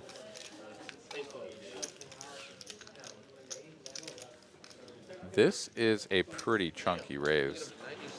4x, 4.5x out of position, fairly standard. So 4x would take us up to 240. So 4.5. Yeah, okay, this 4.5 out of position. That makes sense. This is up against a cutoff open as well. So going to be a reasonably wide opening range there. So I think this is all pretty good from both players. Kevin Y going to play this one in position and outflaps his opponent with a king, and it's not really what Bill wanted to see. The interesting thing about this dynamic, though, is that, like, how many kings does Kevin have in his calling range? You know, you generally sort of think about ace-king as always being in there just because people tend to think about ace-king as just a dangerous hand that you're up against. But, like, oftentimes you're actually going to get 4-bet by that. You hard block king-queen. So you're kind of like king-jack suited, right? So the king is not a good card for you, but it's certainly better than an ace. Anywho, Bill's going to continue for half pot, thereabouts, a little over half pot. And Kevin's going to call, and Bill's like, this sucks. 6 of hearts now on the turn. It's just, I mean, that doesn't change anything. You're certainly not concerned about, oh, the 6 got there. But yeah, I mean, at this point, sort of, I guess, feeling like a mandatory c-bet on this flop that's generally speaking good for his range, even though the queens benefit a lot from keeping the pot small here. Checky, though, now on the turn. And this could actually be dangerous for Bill. So 4 of clubs come off. This is a blank. So, yeah. I mean, Bill could go for a block size here. That sort of targeting like jacks, 10s, whatever. For thin value and just hoping to get there, like maybe like a king jack or something. Wow, Kevin's going to check this down? Interesting decision there from Kevin. Why? I mean, what checks 2 streets that has you beat? I don't know. Nothing? I guess if you get check raised there, then you hate your life and you don't want to deal with that. So, I mean, that's got to be the thinking. It's just like, I don't want to deal with a check raise. If I have you, then I have you, and you're probably not going to put a ton more money in here because that's just probably the way it is. So just, yeah, check it down. Take the win. Tough spot there, though, for Bill, right? I mean, just got to fade that 1 overcard and then bink. There it is.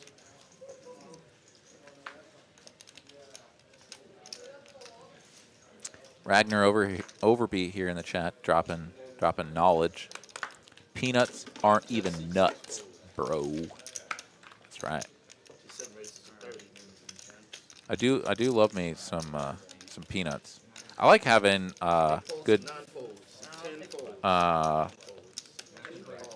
mixed nut whatever medley, I guess. The wasabi almonds, pretty good. Big fan of those. Peanuts are good, as you say, legumes. Roasted, salted, delicious. All right, 3 ways here as Kevin C opens to 30 and gets called in a couple of spots, and this is a spicy flop here.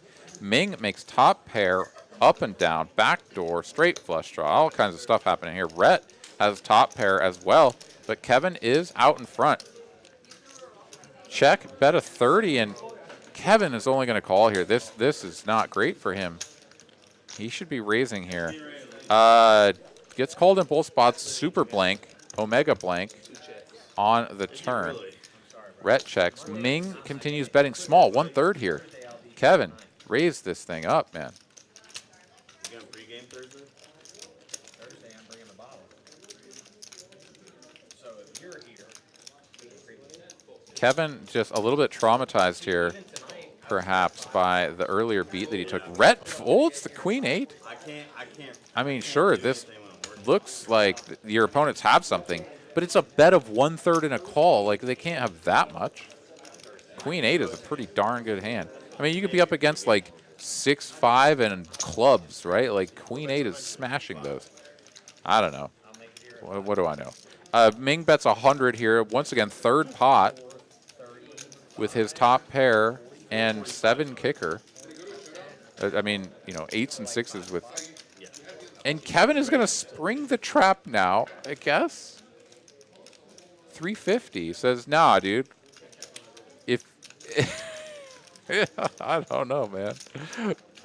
I feel like if you check call, or if you just called the flop and the turn for those sizes, like raising this river, it may work. He may get paid, and I don't know, like, fuck me, but I just feel like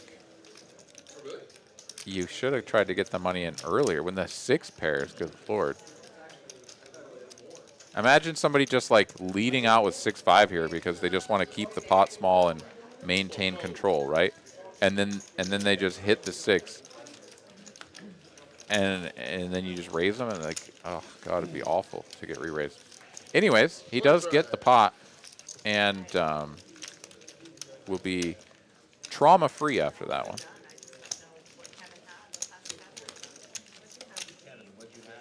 Kevin's had 2 cards that were over. Poker Monkey wants to know, why we park on a driveway and drive on a parkway. Because we're human beings and we speak English.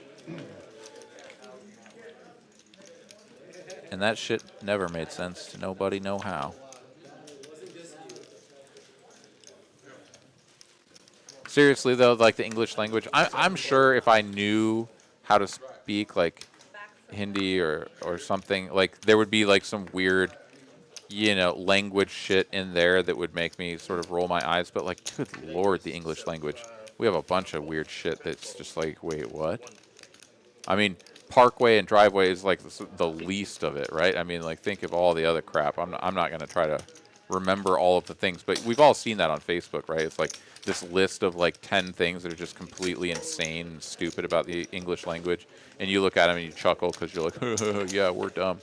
And then go about your day. But it is kind of funny.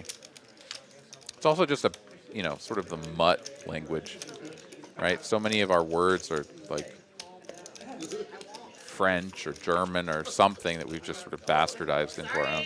Anyways, looking at the B pips there, Avishai still on top, 52%. Let's go. Ah, Mr. Pratt is back. He wants one more shot. Yeah, let's do it, buddy. In fact, if we do it now, we could still do another one before the end of the stream. Maybe. Yeah, let's go. I rolled a freaking 92 or whatever while you were away, you clown. Yeah, it was a lot straddled and raised to 25. KJ, what's up? Words are hards. All right, Pratt, screw it. Just gambling. If you get in there before me, so be it. If not, I don't care. Blammo. Ooh, a 40. I can beat a 40. Please tell me I can beat a 40.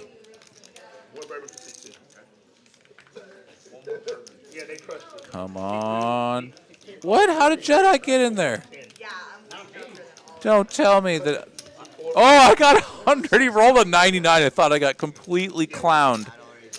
And I rolled a 100. That's sick. Oh, let's go. Let's go.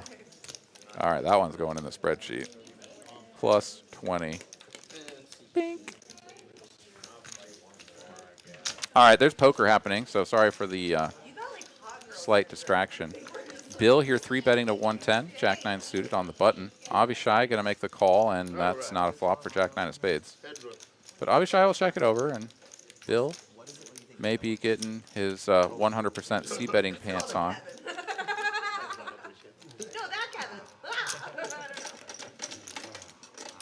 And he does fire 135, half pot. Avi has to remove a whole bunch of red chips from his cards to look at them and be like, yeah, no, these still are the same two I had. And I will check and call. Okay, there we go. Bill is going to be like, oh, sweet. Yes, Pratt, bow down to my prowess. Jack of hearts here on the turn. Bill picks up a pair. Perfect spot to check back and sort of see what happens. Yeah, see it on live stream. And an 8 of hearts here on the end. So front door flush draw misses. 6-5 gets there, I guess. Avi gonna go for a bet here. 535 in the middle. He's lining up what looks to be 250, so half pot size bet. 275 actually. Half pot. If you're Bill, I don't know. I mean, generally speaking, when a front door draw sort of misses, you can't go too wrong with hero calling with some of your middling pairs and shit. But at the same time, I kind of feel like this is not going to work out. He's going to make the call. Let's see if he's right. Avi says, yeah, no, you got it. A couple of 5s. He turns 5s into a bluff for 275. Maybe the size just a little bit off there. And Bill does make the call and wins the pot. All right, well played.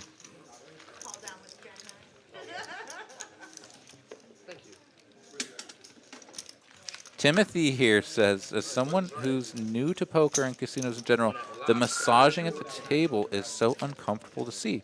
Interesting. Tell me in the chat, what is it about it that's uncomfortable? I'm just curious. I don't want to put you on the spot or anything, but like, I'm so sort of immune to it because the massage gals are just here all the time. It's fantastic. Like, I get a massage several times a week. It's actually brilliant, especially when you're hunched over a poker table for hours at a time and you get tight just, from sitting there. So I don't know. I'm curious to hear what about it is sort of uncomfortable, but yeah, I certainly think it's great. No, I just said he was.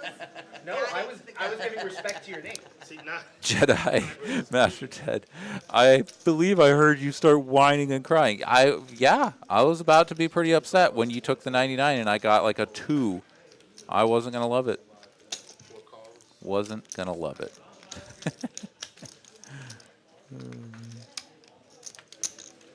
See 6 calls, see 7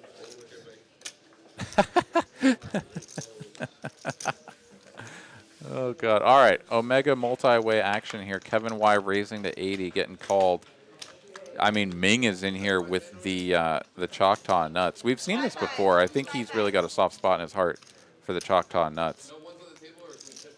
Will I am in there with a mystery hand and a very carefully stacked pile of greens. Checks to him.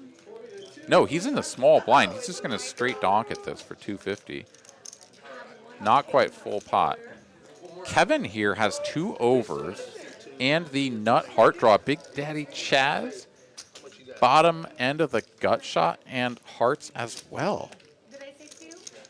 Oh my good lord. William finally gets his hand scanned in here and he's donking with bottom set. This is really spicy.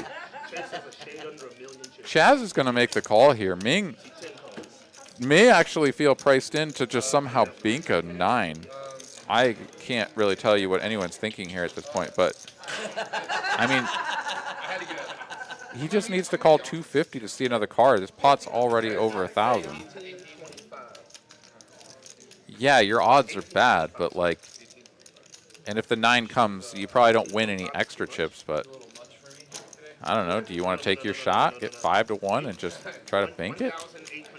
I get the impression the answer is no. The look on his face says, I don't want to fold, but probably going to. Oh, he's back to touching the chips, though. And there we go. It was like an internal hamster battle there. And the more ambitious gambling hamster won out. Got on the wheel and said, let's go. Big City. Oh, my God. He hits the 9. He hits the 9 for the straight after sort of not wanting to even be in this. Will I am is sort of like, wait, what? I have a set. I want to win. Kevin, of course, doesn't benefit from betting. Chaz, happy to check. And now it's going to check over to Ming, who just like floated this with the worst possible draw. Snaps off a offsuit 9. And now should be betting to just win this pot right now. Like this was the thing. You didn't call here to be like, cool, I'm going to hit my offsuit 9 and then bet like 300, right? Like, no. You want to bet like 1,100 or something, just freaking punt these people out of your pot. There we go. I like it. Bet 1,000. Screw you guys. Taking my pot and going home. Smoking it there. Okay. Will I am now, you got to tank this one out, right? Like, what the you do, man? You got to set. I mean, you're going to fold. Like, it sucks, but, like, this is a one-liner. 4 ways. You want to gamble for it? You want to try to pair the board for everything? That's what, I mean, I guess you could call. Good Lord. Who knows? My brother is a doctor in the hospital, and I saw him this weekend, and my wife asked, she wanted to There's some really good comments and questions in the chat. I'm going to come back to that. Will I am here, though, is stumped. He doesn't like to flop a set and then fold on the turn. I get you. I don't like it either, but tell you what, man, this is not a good board. I mean, imagine calling and then somehow, like, convincing 10-9 to call too, because like now they're kind of like squinty getting a price, and then like you pair the board, but your boat isn't even good. I mean, who effing knows at this point? Kevin though still has like, I mean, 18% equity because he could hit a jack or a heart to have the effective nuts, right? I mean, like, there's no king queens out there anymore because they would have to be king queen of hearts that would continue. So like, if a jack comes, he's gonna have the nuts. I guess there could be queen jack or something, right? Then he would chop with them, and that would be fine too. So now that Will.i.am has called, Kevin is like, I'm getting freaking like There's this one convict that kept coming in. 4-1 here if I make this call, right? I mean, this is just crazy. Oh, he's gonna fold. He's gonna fold.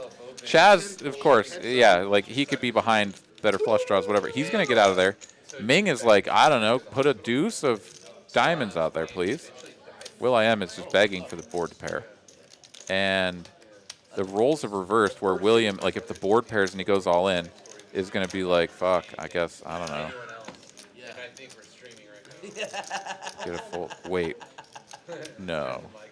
No. What was the social security number? William's got to just be posturing. Okay, so we saw before when he ripped it with the nines that was just like not a great spot, but somehow got it through. This is a really not great spot. Okay, he's going to check. All right, I was not going to believe it if he went all in. Ming snaps all in, of course. Will.i.am is tortured, but like, the dude just always has a jack. I can see the cards. We can see the cards. I know that I'm not giving the appropriate credit or whatever to Will.i.am, who's sitting there with a set, but like, look at this board, man. This was 4 ways. Now it feels like it's heads up and like you have a set and like a set is pretty good, but like it was 4 ways.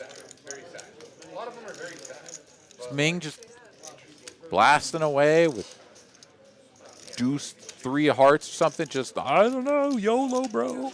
Probably not. The fact that he floated the jack deuce on the freaking flop, though, too. He wanted to fold, and then, like I said, just something upstairs got short-circuited, and he just was like, no, I got to call, and drills it. Now, oh my good lord. I mean, he's winning this hand. He's winning this hand no matter what happens, and Will.i.am can just only save himself 2.1K at this point by just letting it go, man. Just take that puppy off the leash and let it go. So who's crushing it tonight? Who's the chip leader in the cumulative winnings? I left already, obviously. Definitely not me. The body language from Ming, the dude's over there just enjoying his massage, looking around, not a care in the world. Like,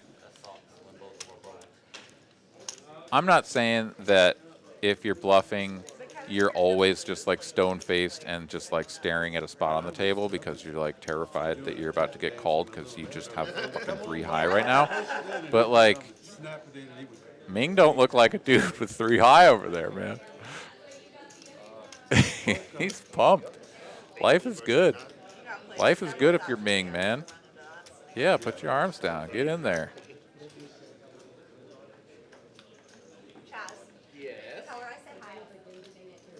That is like the best spot to get massaged too. Victoria's really good with her elbows right there. That's like, I carry so much tension there. I know this is just like funny. This is going to be even better for the guy in the chat that was like, this like massage thing is freaking me out. And now here I am talking about it.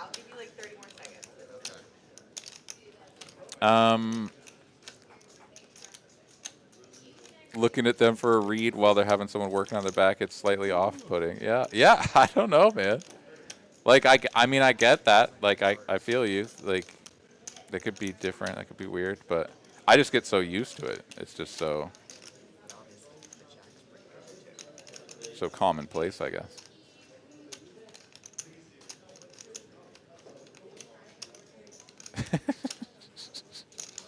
I have not seen a male masseuse in a poker room.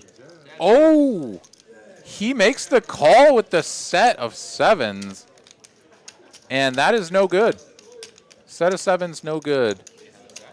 Couldn't find the fold button, just convinced himself that there were some crazy bluffs out there, that Ming was up to no good. And I mean, certainly you can look at that hand and say Jack Deuce up to no good, but it made the best hand.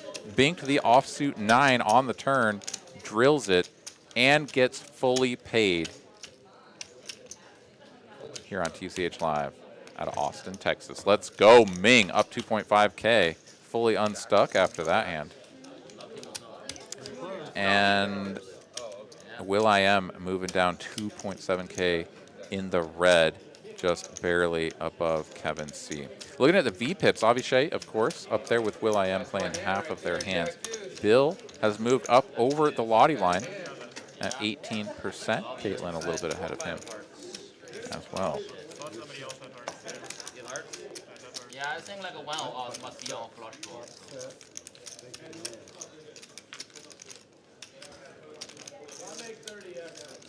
Oh, I've just gotten word that there's going to be a Chase joining us. And there he is in the 2-seat. Let's go. Love to see Chase in this game. And, yeah, the V-pips for that man are going to be quite high as well. So looking forward to having him play with us, although it is just for the last couple of minutes here. We got just about 15 left in the broadcast, something like that. But really... really glad and happy that he's joining us. Sorry, I'm trying to read through the chat because I got distracted there. Poker Monkey saying that at WSOP they have male massage therapists. Yeah. So I was going to say something, and then the sevens made the call. Rather, the player holding the sevens made the call. But yeah, no, I mean, male massage therapists definitely out there. Just not as prevalent certainly not here in this card room here in Austin. Yeah, it's just the way it is. $75 straddle here once again from Big Daddy Chat. No, wait, did he have? How many cards does he have? Let's give him his 75 back. Deal down. Yeah, what happened? He had Chaz had 3 cards. So Chaz put the $75 straddle out there, had too many cards, and his hand is going to be dead for this, unfortunately. Pull his money back that he has in, or else the whole hand's going to be dead. Okay. All right. There's some talk here to give Chaz his straddle back. Friendly. They could kill the hand, right? Not sure if that happened or not. But in any case, we have three players to a flop for $200 a piece. Chase here gonna have the superior kicker with his top pair up against Kevin Y. Ming in the mix with the mystery hand.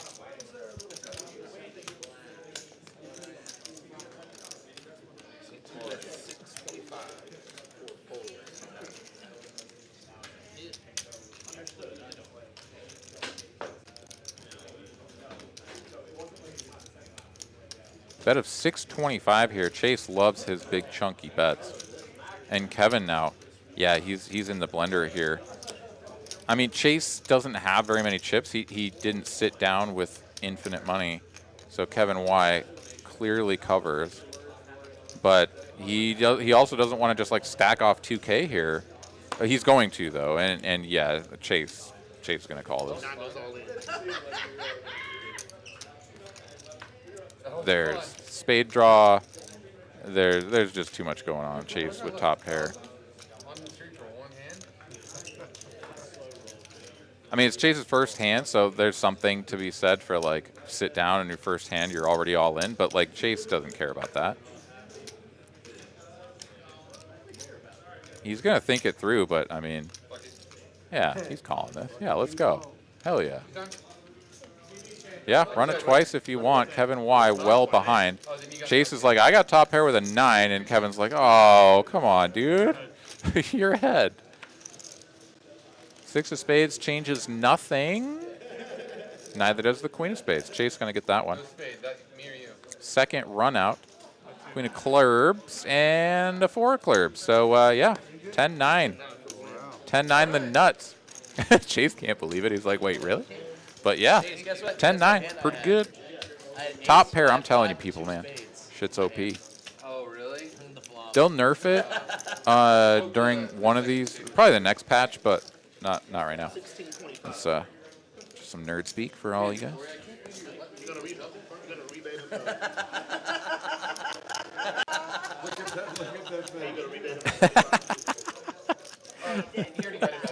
him? Love that comment, Pratt. Yeah. I mean, certainly you can't say that. Oh, my goodness. All right, well, Chase gets a dub on his first hand. You love to see it. So he'll be playing a double stack. He won't even have to go to the locker or whatever. Like, he's just already playing as one of the biggest stacks. Well, I mean, one of the bigger stacks. 3,100. I'm 75. It looks to me like Will.i.am added on at least like a pink chip or something. Okay. We'll get that updated in the... Oh, quite a few pink chips. Okay, that's a whole barrel of them, I see. I thought it was just a pink on top of some reds or something, but no. Will.i.am has stacked up. And, yeah, here we go. We got Chaz putting the 75 on again. This time, going to have an unfouled hand, it looks like. Caitlin with the dirty diaper. Chase not a believer in the freaking Choctaw nuts. Ming, though, is a believer in just about every off-suited ace that he could find, so he's going to play it. Hold up. Chase, you win by default. Kevin C. going to limp as well. It's a mystery hand. Somehow I win in this. Avi, 5-4 suited, buddy. That's like your bread and butter, man. Perhaps, though, thinking that, you know, this is Chaz. Like, I don't want to go limping into Chaz's squeezes too often, so probably going to happen. Kevin Y in there with 9-4 hearts. He's going to flop 2 pair. Did I say hearts? Those are clubs. Big Daddy Chaz has the 4 of hearts. And the superior kicker. So Kevin Y could be in a dominated kicker position battle, losing money situation once again. Checks it over to Chaz, who will fire half pot. Should get rid of Ming and Kevin pretty quickly. And Kevin Y, Kevin number 2, Kevin numero dos, is going to go for the check call here. Brian B wondering what the Choctaw nuts is. Jack Deuce. Who knows why, but Choctaw is, well, it's a tribe up in Oklahoma, and they run a casino up there, and for whatever reason, there's just a thing about playing Jack Deuce offsuit up there. King of clubs here on the turn. Big Daddy Chaz checking it back. And Kevin here gonna make 8s full of 4s on this run out. I mean, I don't know if he ever goes for some sort of blocky bet against an ace or something, or pocket 3s, or who knows what. No, he's just going to check. And yeah, Chaz should give him the business here, because Kevin can really only ever have a 4. And it feels weird because Chaz has a 4, but okay, I guess he could have like 5s or 6s or something. Yeah, he's going to go for a big bet. I love this. Yeah, you got to go for it here, because when Kevin calls on the flop, he's just going to have something. And it's just very unlikely it's an 8, especially played this way, right? Like, does Kevin really, like, check the river after check on the turn? So now Kevin back in the blender here. He just doesn't lose to very much. Sure, like, Chaz is a really strong player. He could do this with pocket 5s, pocket 6s, just like really targeting that 4. But if you give him credit for that, I mean, you know. Yeah, he's cutting out calling chips. He's going to make the call, and Chaz is going to get paid. And yeah, Kevin just kind of stuck there a little bit. On these boards where there's just, it's really hard to have anything and you have something, it's just brutal to face that overbet. You just have to defend. So I think really well played by Chaz. Tough spot there for Kevin Y. It's just the way the cookie crumbles sometimes. Live 10. Alright, I'm not gonna lose. Thank you.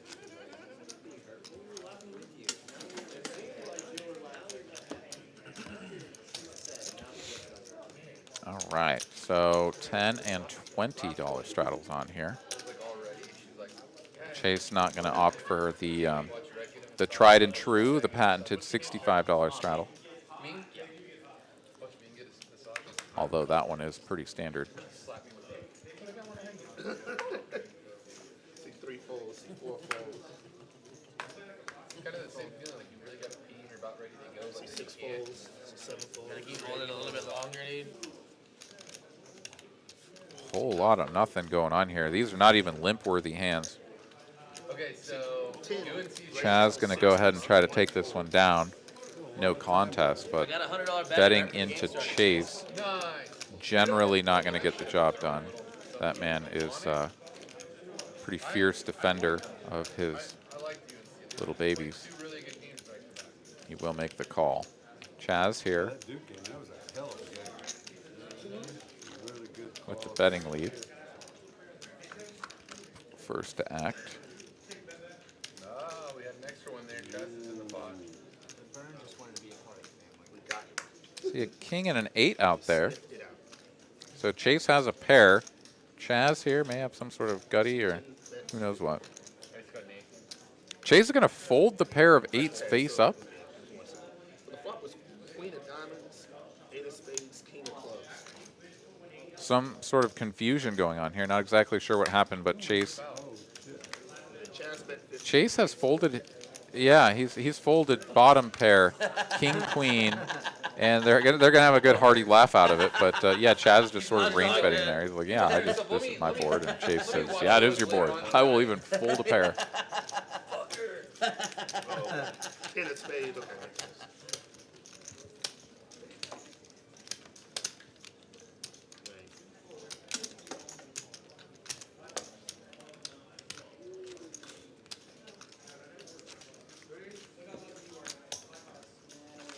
Got a live 10.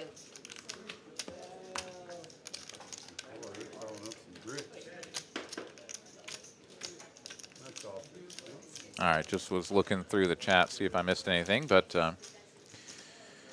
$10 straddle on here for the Chase, man. Bill getting frisky here. There are only a few hands left here in the broadcast, and oftentimes we'll get production to sort of relay that to the table and be like, yeah, we're going to have maybe 3-4 more hands, something like that. They let the players know we're getting down to the last little bit, and then sort of inspires them to make some frisky moves. Opening 5-4 suited under the gun is generally considered a little bit frisky, at least. The cascade of calls begins. Over to Caitlin, who's got a couple of J wins here. She is going to raise this up. 3-bet to 250.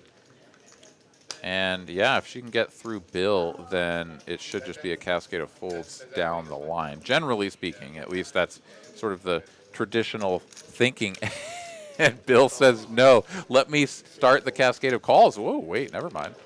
Will.i.am getting out of there real quick. I mean, King-Queen is yet just sort of a bad hand to have in that position because you're going to be dominated in a lot of spots. But also just a little bit interesting. Gets called by the original raiser, and everybody just bows out. Could have seen that sort of. I'm getting a price, so I call. Well, I'm getting a price, so I call. I'm getting a price, so I call. 5-4 is going to flop a gutty here. Caitlin with an overpair to the board, going to feel emboldened to continue. That's 2/3 here. Bill is the effective stack, 2.8K. If he calls the 4, pot will swell to 1.4, and he will have 2.4. So SPR of right around 2. He's gonna just make the call here. This is spicy float city. 3 of diamonds now on the turn, brings in another flush draw. Pairs the bottom card. There is just like nothing in the world that is gonna be scaring Caitlin at this point. She is looking to bet the turn and get it all in on the river. Perhaps even bet real big now. Yeah, I don't know what exactly this is gonna end up being. 700, I guess. 700. So, okay, saving some certainly for the river.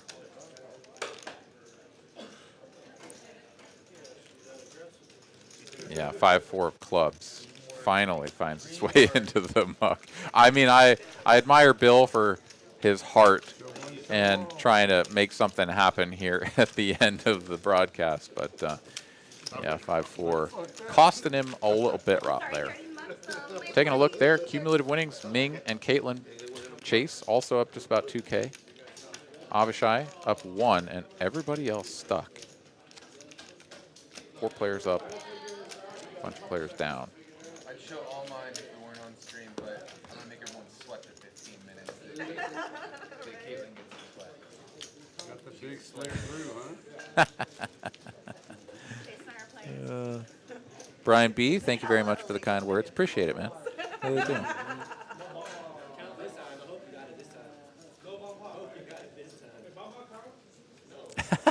Pratt slamming himself last week.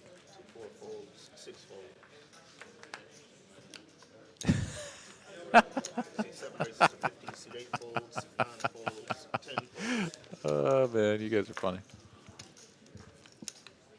All right, Kevin C. raised to 50. And Bill will just sort of save himself from any further damage. Fold the king tray, and that's going to take care of that.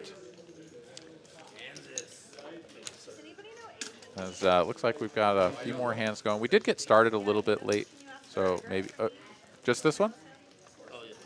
All right, this is going to be the last hand of the evening, unless Padawan producer Kristen is punking me. Oh, really?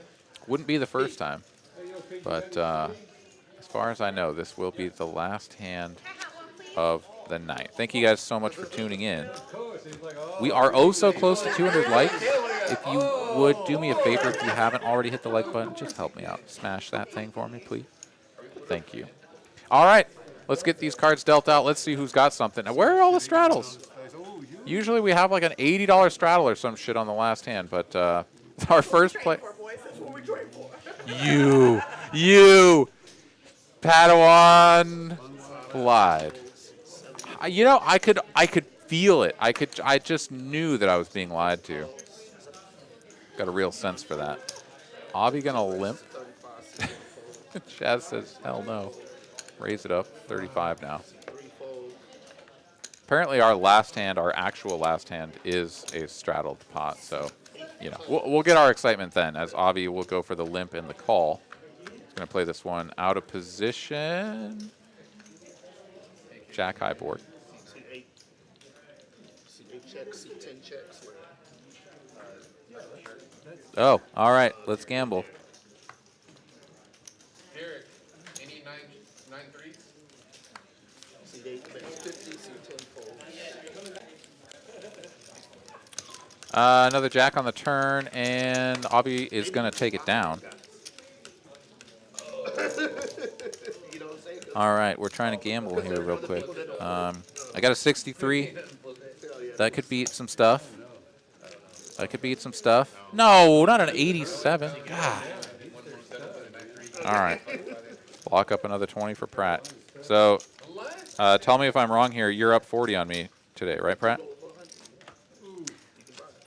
Rick F. here has a question. How large of a stack do you need to play the 5-5 on stream?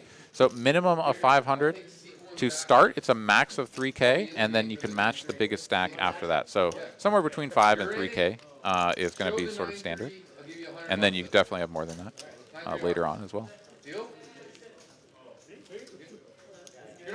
All right, final hand here. Oh, it's a $10 straddle. Tell me it isn't so. One more? Dude. Oh, man. Oh, man. All right, well, we just have endless poker. The stream will literally just never end. I'm going to die in this booth, on this chair, talking to you guys. Well, all right, keep them excuses coming. All right, well, we've got limping and folding, so this one's just riveting, but limping and limping and limping and checking. All right, cool. We're gonna see a flop.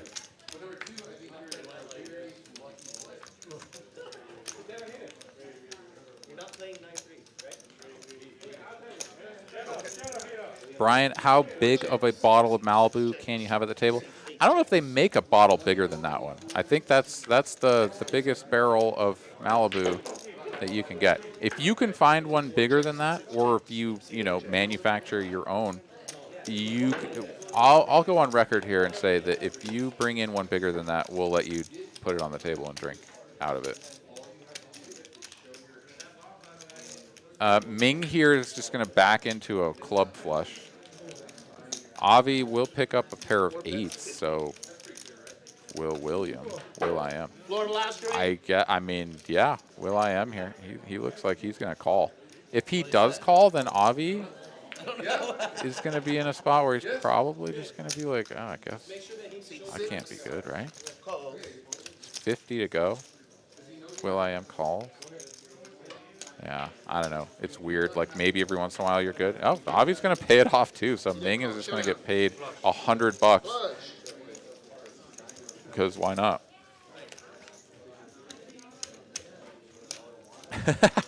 That is pretty much exactly what I would say. Although if I could put that many words together without fucking it up, then that would also be quite impressive.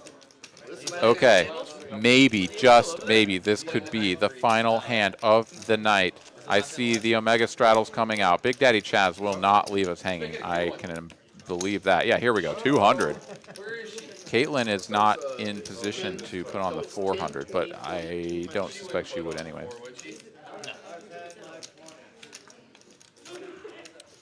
$200 straddle. Let's see if we can get some spice. A little bit of spice. Woo! All right, no spoilers. No spoilers. You already told me it was the last hand, and it wasn't, so I don't want to hear it. All right. There could be spice involved. Oh! We're going to deal Caitlin out so that Chase can put... Oh, he's sleeping. Okay, so Chase is going to sleep the 400. All right, so Caitlin does get a hand, but she will not play it. Oh, no, she's back. She says no, fold it. Okay, there we go. I love this. Yeah, she doesn't even want to see it. Like, if Chase is going to sleep the 400, like, she doesn't want to get in the way of that.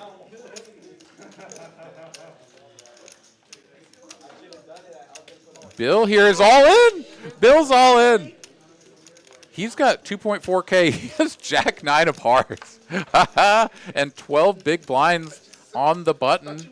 I mean, yeah. Let's go.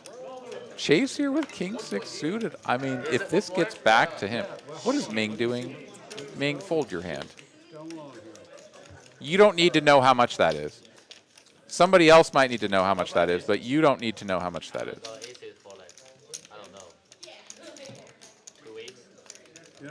He's like, wait, is that only 2,400? I don't know. Got 5-4. Pretty good. Yeah, go ahead.